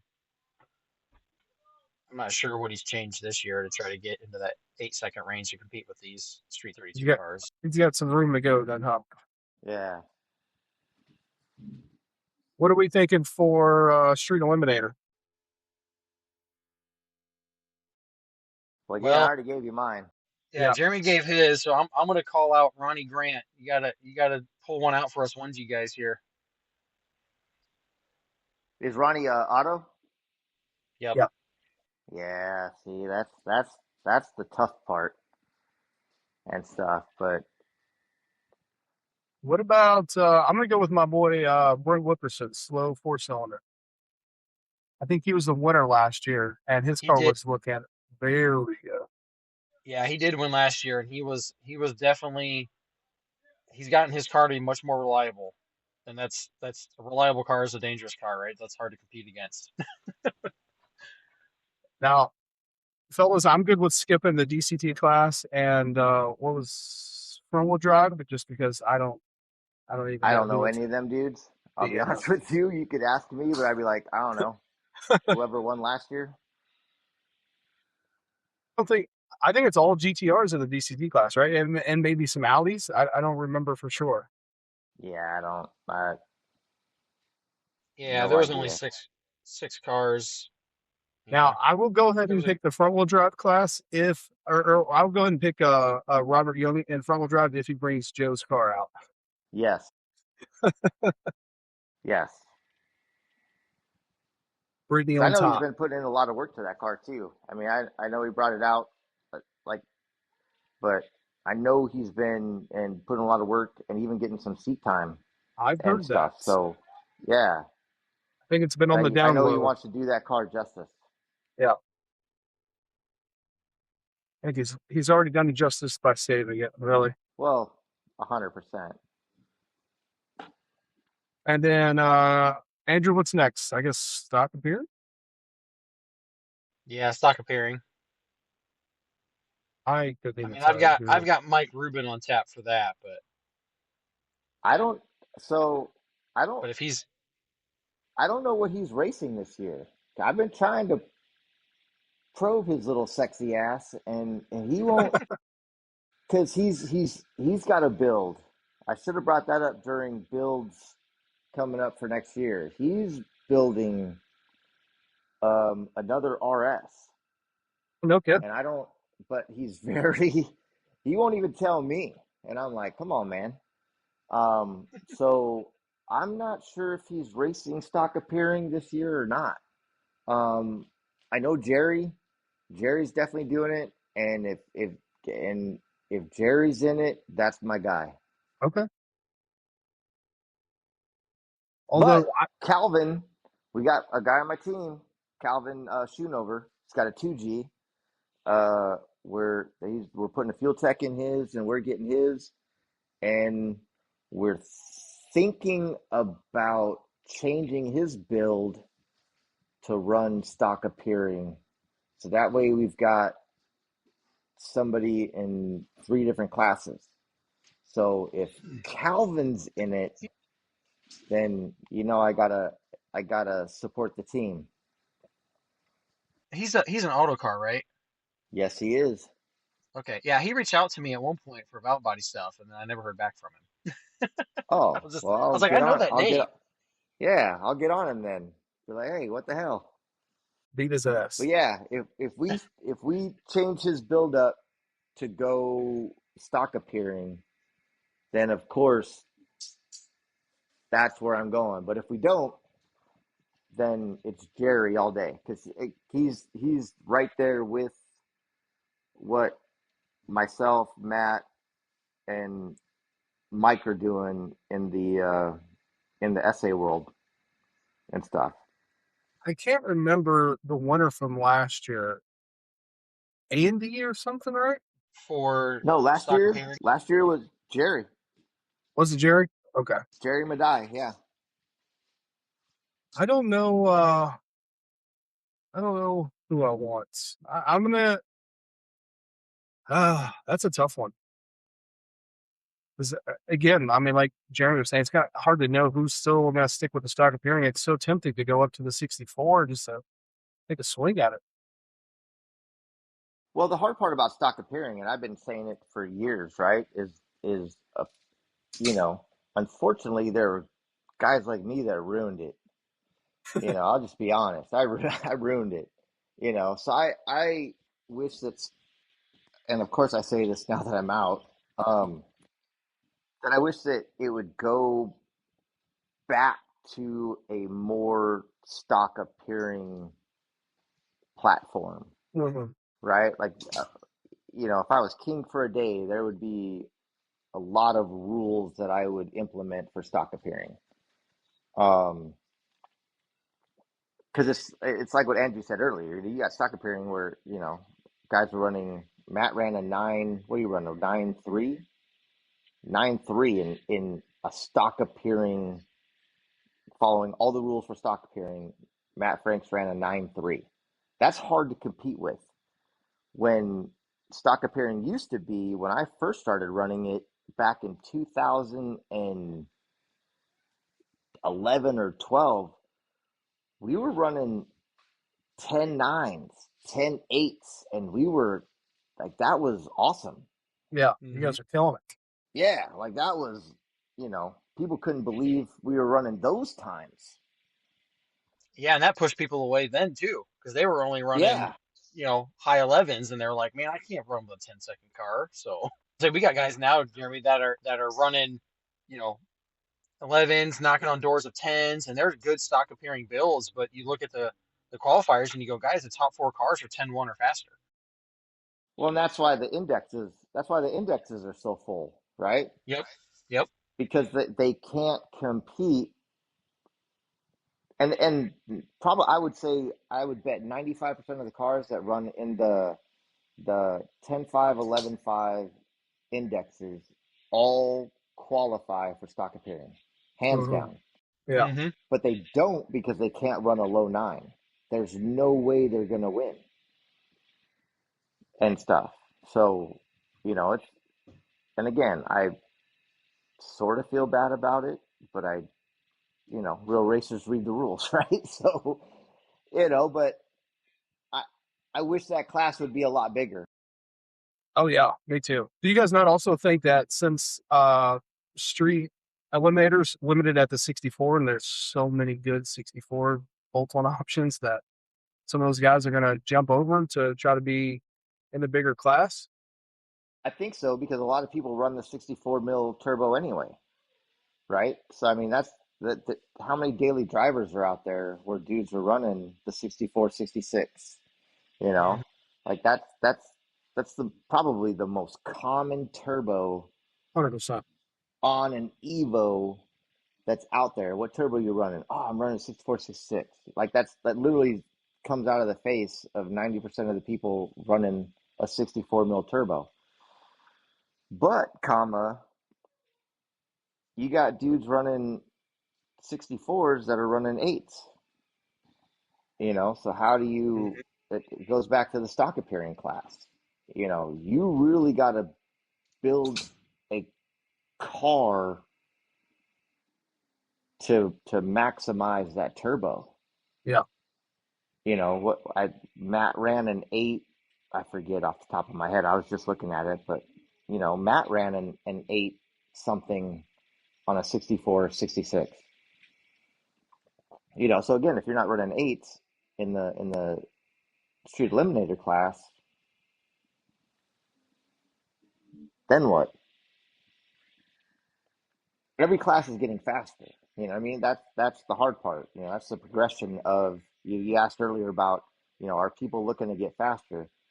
And if you look at the data at the shootout over the last decade, every class is astronomically faster than it was 10 years ago. For sure. And you were just talking about our boy Hoy, who's doing so well in the AGT 64, and that's what made me think, like, oh shit, that's a bolt-on turbo. Well, and that dude, I mean, Hoy cuts like 1 three 60 foots. Doesn't run a strain gauge. Doesn't run a slipper assist. That dude bangs gears and Mm-hmm. cuts low 360 foots. Yeah. So Yeah, I mean that's you look at the stock frame turbo stuff. I mean, I don't know, Jeremy, if you remember, Josh, you might. There was a time when there was a push for a class that was called stock frame turbo. The idea was it was unlimited modifications as long as you ran a basically a stock frame bolt-on style turbo, right? An FP Mm. black, a zero. You could be forward facing, remote mount, whatever, but that was the restriction, right? You had to be restricted to that. And that's where some of these crazy builds came from, right? And when guys started pushing, which when Tyler Hassing had my old chassis, right, he went 9.3 back in 2013 or whatever it was on a 59 millimeter turbo. That was mind blowing. Yeah. And then the Noonans, right, backed it up to an 8.8 on spray through a 59 millimeter turbo, and you just yeah. go, it's insane what can be done if you really try to push and put yourself around it. I mean, Street 32, there's cars that are going to be in that class this year that are potentially even at a 68 mil level, they are knocking on the door of a 7, Oh yeah. and that's It's just crazy. mind blowing. Yeah. How far we've come. But I mean, I guess maybe it's too early to call stock appearing since Street Eliminator has those rules. But I'll bandwagon with Jeremy and call out Jerry because I like him. What's next on our the indexes? Eh. Hard to call those. Yeah, it's hard to call because I literally feel like those are the classes that, because one, there's so many of them that enter those classes, and unfortunately, I really honestly feel like they only enter those classes because the other classes have pushed them out, Yeah. and Yeah. that's horrible to say. No, You know you're what I right. mean? But Yeah, it's it's it's tough to it's predict facts those. though. Yeah, it's facts though. I mean, basically, majority of our group out of here, we have builds that fit some of the categories, but like when I had my FP Black still on and it was a forward facing setup, right? That knocked me out of that street, stock appearing street eliminator class. Um, with some of the other things too, pushed it out. But I basically had to go. I got to go 950 because I'm not fast enough to compete with the Street 32 guys. Even though my build looks on paper like it would, other than the size of the turbo, it was like I can't, right, until I go something bigger. We got guys that are basically high 10-second capable cars that are running 1150, turning them down because it's something that you can do Mm-hmm. consistently. you know, Yeah. Yeah. and Yeah. could they go run stock appearing? Sure. Are they going to lose, early? Maybe, unless somebody breaks. So Right. Right. it's you just push into something that you go, well, I can be more competitive and race the clock and the guy next to me and have a better chance, to continue to race than potentially get paired up with somebody that's going to smoke me within, 600 feet. Well, the other reason why it's hard to call the index classes too is because you don't, I maybe somebody wanted to do stock appearing, you know what I mean, but they did the 10.5 index instead, But hopefully that racer was like over the off season saw where the field was and was like, okay, because a 10.5 guy is probably a 9.9 10.0 car all day long, Right. Yeah. So that guy's, hopefully over the off season, some of those guys were like building their cars to like, okay, I want to run stock appearing, but I want to be competitive. Mm-hmm. The indexes they're not consistent with who runs those classes, in my opinion. So it would be Yeah. Yeah. tough to call a name that says this guy's going to win 9-5, this guy's going to win 10-5. Like I literally wouldn't have a name for you. Yeah. And I also think that if you're considering getting into stock appearing, maybe this is the year with the 64 string eliminator thing going on. Maybe this is the year to hop in and be a part of it.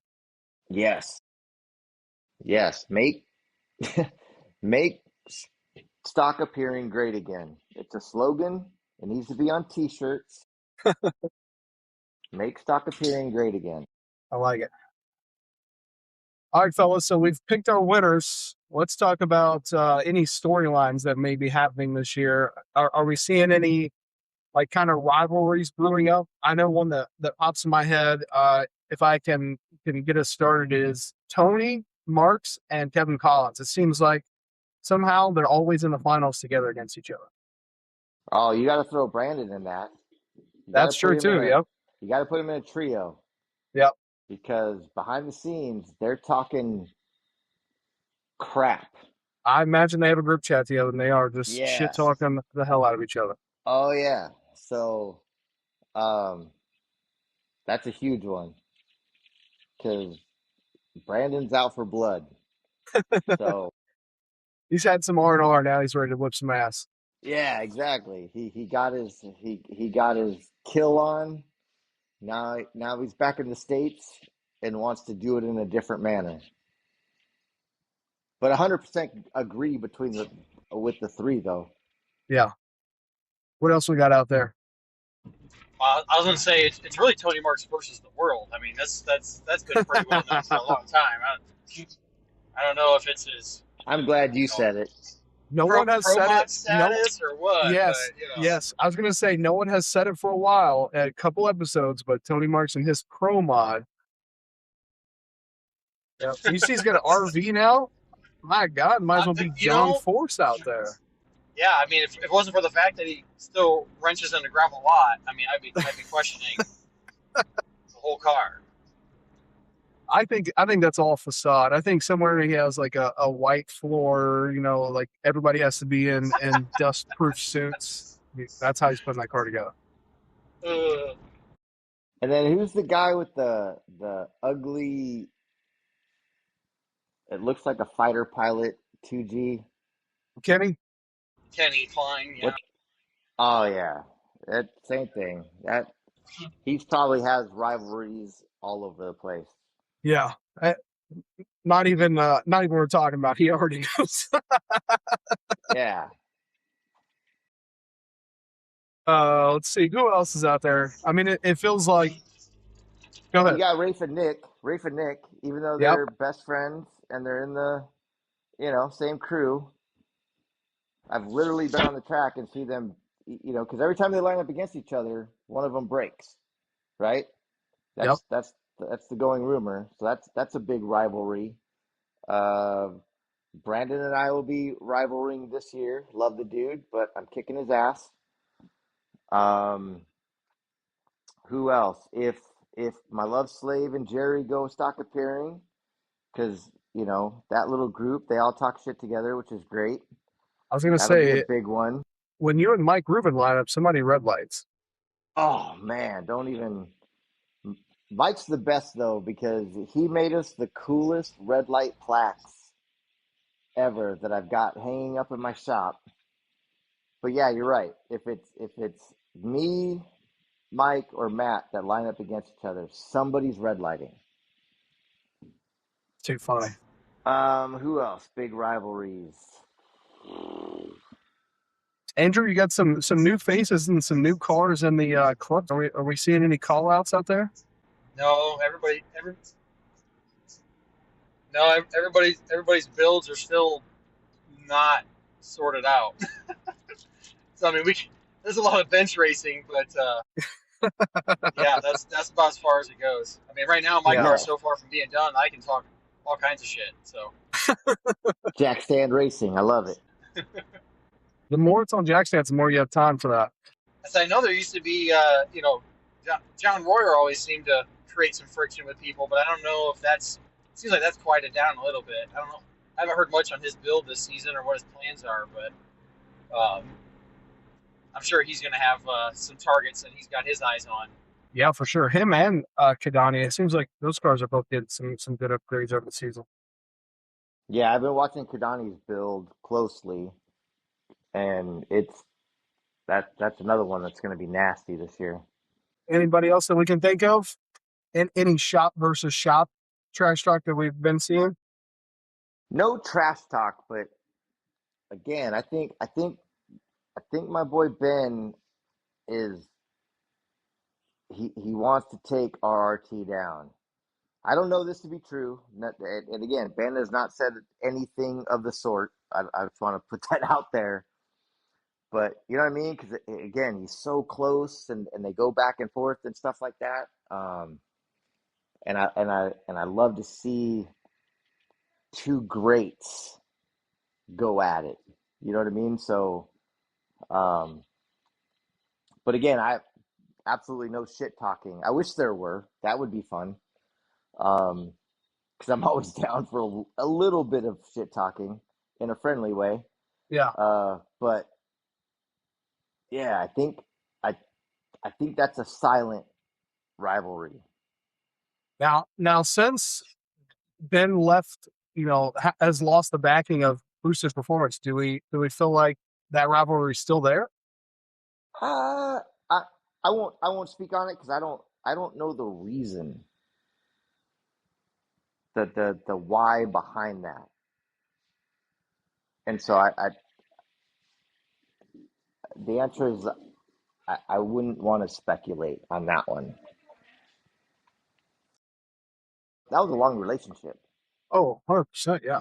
Yeah, and for it to all of a sudden be gone, and not know why, you know, and Mhm. how, as far as terms and, is there still a relationship, but just not business wise? Right. Yeah, so I don't that one, I don't know about that one. That one's a tough one. Yeah, I don't know all the inner workings either, but kind of back to your Ben versus RRT comment. I just assumed that the 1500 horsepower dyno pull was kind of throwing some shade, but I don't know. I Woo! don't know. No, That was sexy though. I know. I watched it like 12 times. I'm like, man, how do I do that? Yeah. Oh yeah. Yeah. Yep. That was. More so, But I was more amazed, and I know, and I've talked to Ben at PRI, cool guy, and he's very meticulous, and it's shown in that video. If you just look at the floor of the dyno room, Yeah. yes, it was like pitch white. It was the I cleanest know. white I've ever seen everywhere. Yeah, I was ivory. like, that's incredible. I went I went to the open house a few years ago. That shop is more of a laboratory than it is a shop, really. Yeah, for sure. Definitely goals right there when it comes to shop organization and cleanliness. That's a model.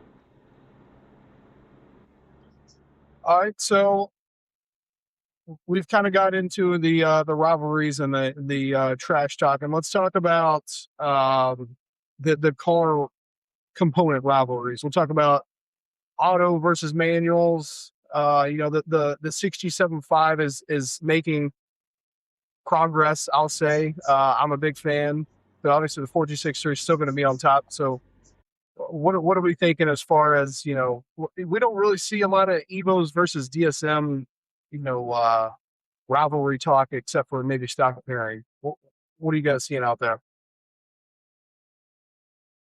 Well, it's kind of like what I said when I asked Andrew what his guy was running. You know what I mean? Because stick is always gonna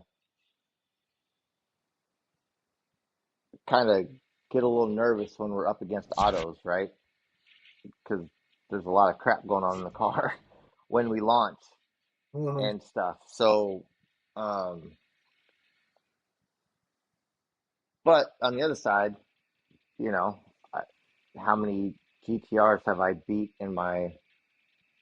I'll tell you how many I've lost to. Zero. It's an So easier number. yeah, that's an easier number. I can't tell you how many I beat, but I can tell you how many I lost to, and the answer is zero. So I think it's more like fun to talk shit, like, oh, you ain't got to do shit. You just sit back and press the gas pedal. You know what I mean? But Mm-hmm. I'll be honest with you. I don't know that me personally, I don't, I mean, I have an auto Supra, on purpose because I don't want to shift it. So, you know, um, so yeah, I don't know that, but I'm sure there's some purists out there that totally disagree with me. Either bang gears or, you know, go buy a rainbow flag. I don't know. Yeah, I mean, I want to call it rivalry, I guess, but I do think there's a kind of insurgence, maybe is the right word, of 2G builds. And I seem like there's a lot more and more 2G, specifically 2G auto cars, kind of coming out, and I think that's going to put a lot of pressure on everybody, Yeah. platform wise, right? Because before it was like, oh yeah, you saw an auto 1G, you knew it's going to be a fast car, right? It's probably going to be pretty consistent. Um, you saw an Evo, you're like, yep, that's going to be a fast hit car. And now the 2G's kind of lived in this weird unbiased land. I feel like there's some growth there. So again, you got guys like Jim Flash and Richard Blyer that are, they're competing against each other, which is great. It's going to drive them to be super fast, and I think that's going to continue to push, um, everybody else too. So Well, and this new tunable converter is going to change the game. I mean, we're pretty brand new in how that's going to affect the racing scene and stuff because it's when people start figuring that out, then it's going to be scary for us stick shift guys. I'm hoping that what Aaron has been working on, with the, I'll say, interim solution. Again, I know Pete is still involved with it. I'm hoping that at least opens up some doors, because I know I asked Pete Nichols directly. I go, can we just get the 2G one out there so we have something, right? If everybody then has to move to a 2G trans because of the 1G limitations, it is what it is, right? It kind of goes back to that Vincent Sculper comment, Jeremy, right? Like, if Yeah.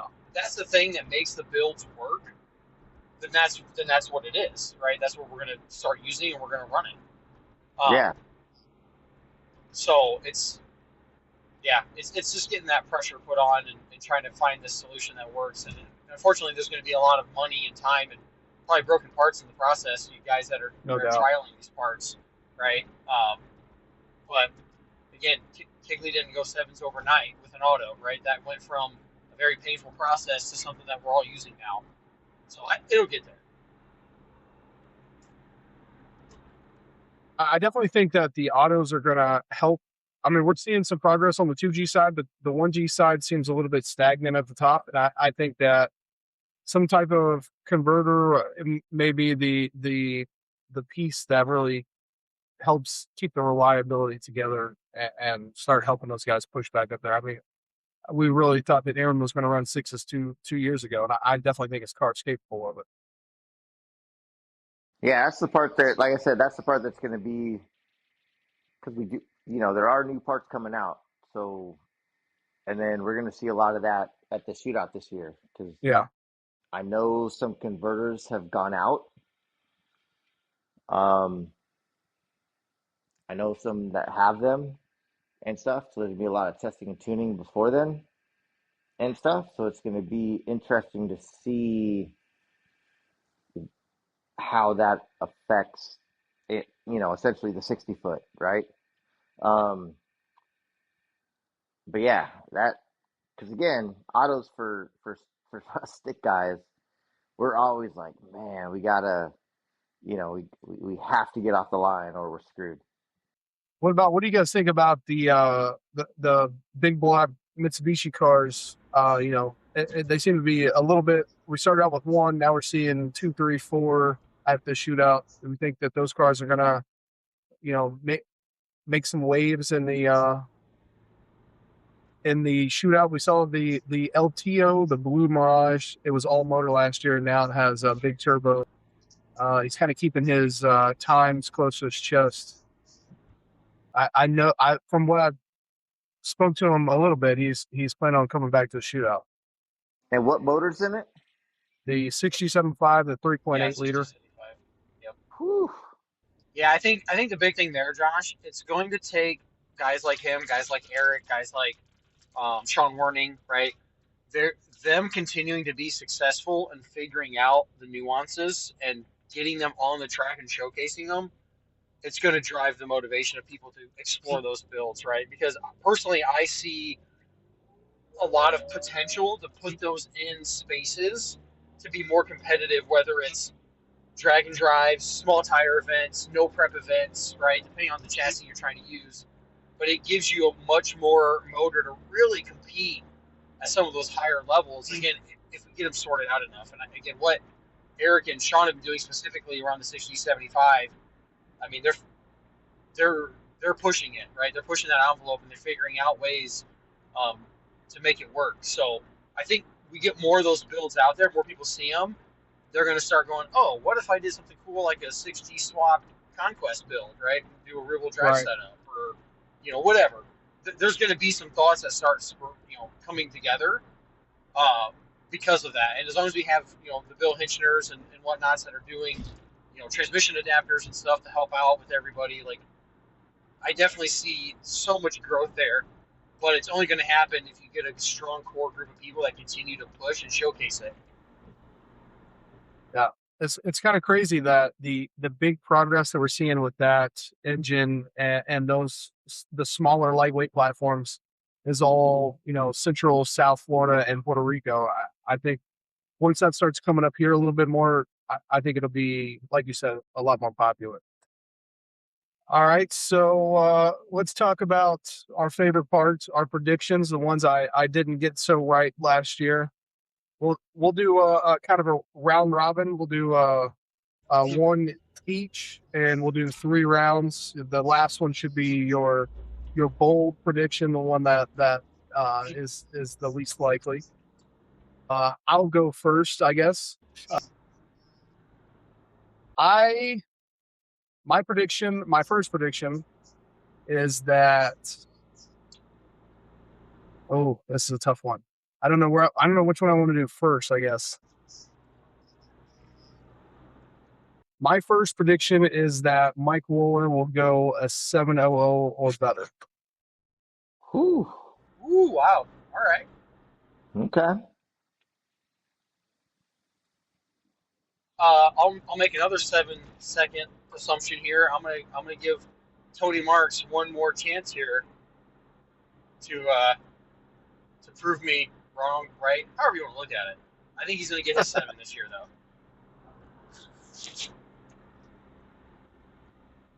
Well, I'm going to go for the one that I hinted at earlier, and so I'm going to make a fun prediction of Nick is going to hit the 6s first, only to be immediately broken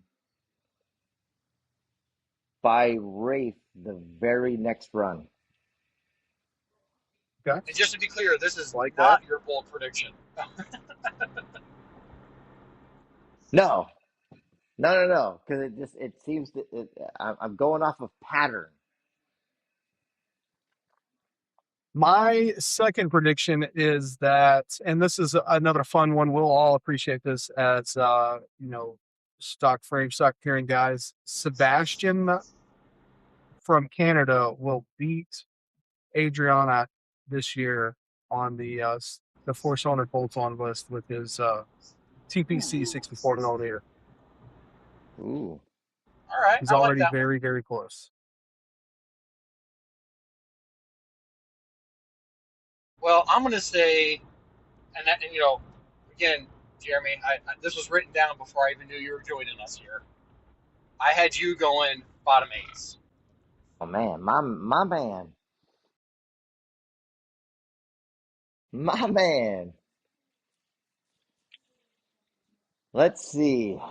Predictions. I feel like, let's see. I should have written these down because I had them. I was thinking about them. I think Street Eliminator will hit mid eights this year. Okay. I think that's going to be Mid very to low. doable, right? With Yeah, the mid to low. 64s. Yeah. Yep. Okay. I kind of already hinted at it. My bold prediction is that one of the American quote unquote pro mod, either Albert or Camden, I don't know if I'm allowed to pick two, will beat the Jet Racing Colin Wilshire pro mod and break into the fives. Holy shit. All right. I'm gonna tone mine way back here. I'm gonna put my boy Cooper with Snoopy. He's gonna get that 10-second pass that he's been chomping on for a bit here. He's gonna get it this year. He's sitting at 11.4, I believe, right now. I think it's 11.4. Man, I know those days. I know those days of chasing. Ugh. My bold prediction? I would like to see Devin Schultz hit like a fucking 6'4", 6'3" this year. Okay. That would be my. Cause it goes back to it's got it, but yeah, and that's like almost half a second faster than he's ever been. For sure. But I think that I know he's been working on it, and he's got the team and the support and stuff. Would love to see him do a below 6'5" quarter this year. I would also love that. And, to your point, Jeremy, it seems like every time Devin breaks a record, I mean, much like if you've ever been to the track when Rafe breaks a record, Devin's always like, they could do better. Yeah. He tells you what he did wrong, not what he did right. Exactly. You just beat the world record. Yeah, I could have done better. All right, so let's get into names that people aren't paying enough attention to that are going to surprise people in 2026. We've already thrown some names out there. Jeremy, why don't you go first on this one? Yeah, I was going to kind of reiterate Art because I know, again, you said that, there are a lot of people out there running his turbos and stuff. Matt Franks has run a few of his, Hoy's running his and stuff. I think that, like I said, he's doing a lot of really good stuff with the smaller framed turbos and stuff. I mean, I talked to him about, R&D and maybe if he started doing some of the bigger stuff. And he was honest. He was like, I'm not there yet. And I was like, hey, that's, for him to say that, showed his integrity, like I'm just not there and stuff. So I know he's one for sure. As far as racers, we have a new guy on our team who doesn't have a lot of seat time, Tim Coutant. We are getting him ready to go and getting him seat time and stuff. He might be in Street 32 this year and stuff in a red Evo 8. I think, yeah, off the top of my head, those are the two guys that come to mind. Okay. What you got, Andrew? Well, I mentioned him earlier a little bit. I know you actually talked to him here recently, but Justin Lawrence is going to become more of a household name. So if you haven't heard of him or haven't heard the episode yet, I see that guy definitely bringing a lot more, to the scene.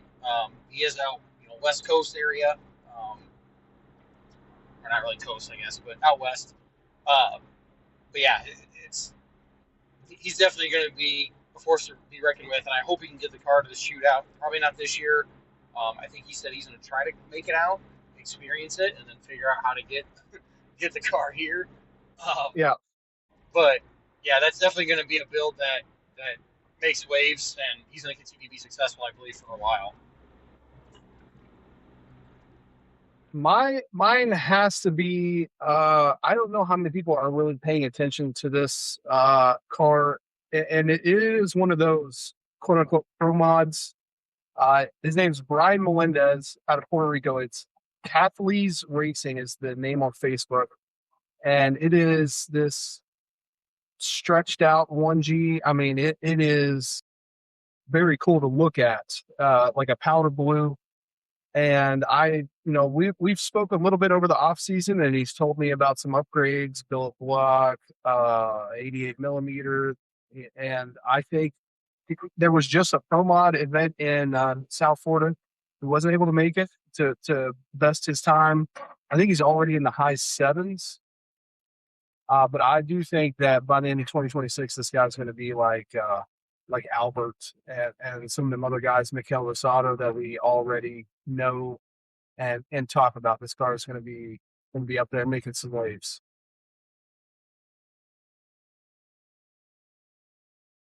All right, let's go into our closing thoughts for 2026. Let's start off with, is 2026 going to be a better year than 2025? I want to start with, will the 2026 shootout be better than the 2025 shootout? I mean, not to bring up some controversy, but are you and my boy Dan raising a pot this year or no? We are no longer allowed to. But I do All think that right. the promoters will do their pot again, and they did okay. They Yeah, got they did all right. I haven't really looked yet. Are they adding anything different to the shootout this year? Or is it just like No, it's last really year? just the rule sets. I feel like are getting a little bit more defined. Strict Some of the or and they're limitations. out defined? early. They're out early, like we talked about. People have plenty of time to get their cars compliant. Let's say, That's a huge win. yep. Yeah, I think overall it is going to be better. I think there's going to be better um, racer turnout. I don't know that the world side is going to improve any this year. At least for me, I haven't seen a ton of push in terms of advertising. I mean, I know they push it on the racers here to try to do that, and I know I've tried to spread the word, and I try to pull people through the poker run side of things too. Yep. Yeah, I mean, I think it will be better. I think we're going to see a lot more of the 9s and 8 second cars that are coming out is what I'm hoping. Right? We talk about the builds being um, more reliable, guys focusing on how to go rounds and not trying to just build these one-off things that are astronomically fast and then don't stay together. So For sure. I'm Now, hoping we see I a will lot more of say, that this year. that the big names will probably choose an event the week before, or even Nopi, which I think is 2 weeks before. But I think the grassroots side will expand this year for sure. Isn't there a rumor that this could just be rumor.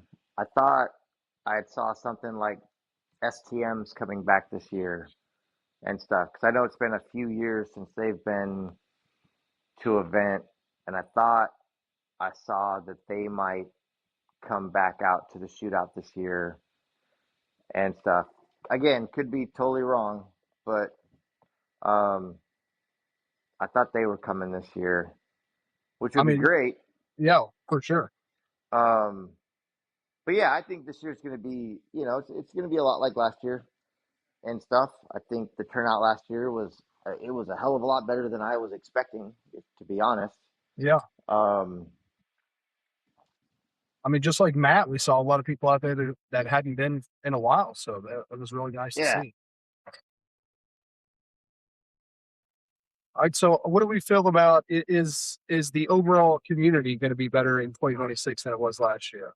I think it's really hard for us to go backwards. I mean, we're breaking records right up to the end of the season last year, so there's really, we're heading in the right trajectory. Well, the demographics that are buying Evos nowadays is different. So uh, but I don't know that that's a bad thing. I know there's a lot of younger kids that are buying Evos now No doubt. and stuff. So yeah, I think it. I'd say I think what I see maybe shifting a little bit is probably less drag builds and probably some more streetcar circuit builds, Yeah, even autocross builds. That seems to be getting a little bit more traction with the younger drivers, the younger racers, and I think it's more of a they're maybe they're just more financially responsible than some of us old fogies are getting right now. I don't know, but I think they enjoy the seat time, right? That we don't get in drag. You spend all that money to put your butt in the seat less, right? Where you start doing autocross or even road course stuff, and you get a lot more out of it. So I think there's probably going to be more of those with some of these newer owners. Just again, personal view here, but no, I agree 100%. I just recently did a podcast that hasn't aired yet, and I was talking to the guy about, back when I first got into DSMs, I thought, Aaron Gregory was local to me. Went to the local track, and saw him race with Cooper Brothers, and I thought, well, hell, I could do that. I'm going to build my 2G like that. I'm going to be, going as fast as he is. And I feel like now the current generation's like that's getting into these cars is like, hey, let's just build a street car and have fun. And that's probably how this generation's a little bit different. Yeah, definitely agree with that. So what do we think is the ceiling for 2026? How could it be the best year yet? Are you talking like shootout specific or just? No, just racing in our community overall. I think for me to see, Rafe or Nick or somebody to win Ben to win Wild Street at World Cup, that would set me at peak of the community. Oh yeah, to see a Mitsubishi take it, Yeah, that would be epic, because that is like that's the Super Bowl no of, doubt. of all the racing of all the year Yeah, and stuff. So yeah, I feel like I don't know. Maybe it's a personality thing. It's hard for me to openly admit that there is a ceiling, right? Jeremy, I'm sure you're the same way, right? You're always like, no, I think I can find something else, or I think I can change something else, right? Because I mean, if for anybody who follows, I'll say bigger race type stuff like 275 type things, nobody thought guys would be trying to push 5 second passes on a 275 tire, right? Like that's insane. But here we are. So I don't think there's ever really a true ceiling. fair enough. yeah, because it's tough. Because again, next week, we with how often like stuff comes out, there could be something that comes out next week, and then you know the whole game changes. Like I said, the trying to put the DCT transmission in the Evo. Dan was working on that for a while and stuff, and it could still be being worked on in the background. And 2 weeks from now, that comes out. Man, that's a game changer. So yeah, I don't. With all the Never say big never, shops right? doing all Goonies, the yeah, Goonies, yeah, Goonies never say exactly. die. That's right. That's right. All right, fellas. Well, thank you so much for taking the time to come on here and do this with me. I hope we can do it again next year, and we can talk some smack about who had the most predictions go right. And is there any closing remarks that you guys want to talk about? Yeah, man. Let me just say that um, we lost a legend Kyle Loftus. We haven't brought it up. 1320 guy and stuff, and just want to say, I give condolences to his family and all of his fans, and I mean what he did for the street racing community and stuff was huge. For sure. And definitely want to say that I'm praying for all of his loved ones. Yeah, we didn't really touch on that here, but yeah, it was definitely a shock when I saw it today. And a friend of mine here in town, he I think he went to college with Kyle back in the day. They're friends well before 1320 was ever conceived. So it's definitely been hard on him. It's been hard on everybody who was very close sad. to him. So Yep. I never personally got to meet Kyle, but like anybody else, right? I watched all of his content. So it's definitely a loss, and something that everybody's got to work through. So prayers to the families and all the close friends, and to keep him racing alive in his honor. Yeah, no doubt. And Josh, thank you for inviting me. I really appreciate it. It was definitely unexpected and stuff. So happy I could make it. We had a fourth and he ghosted us. I won't mention any names, but he knows who he is.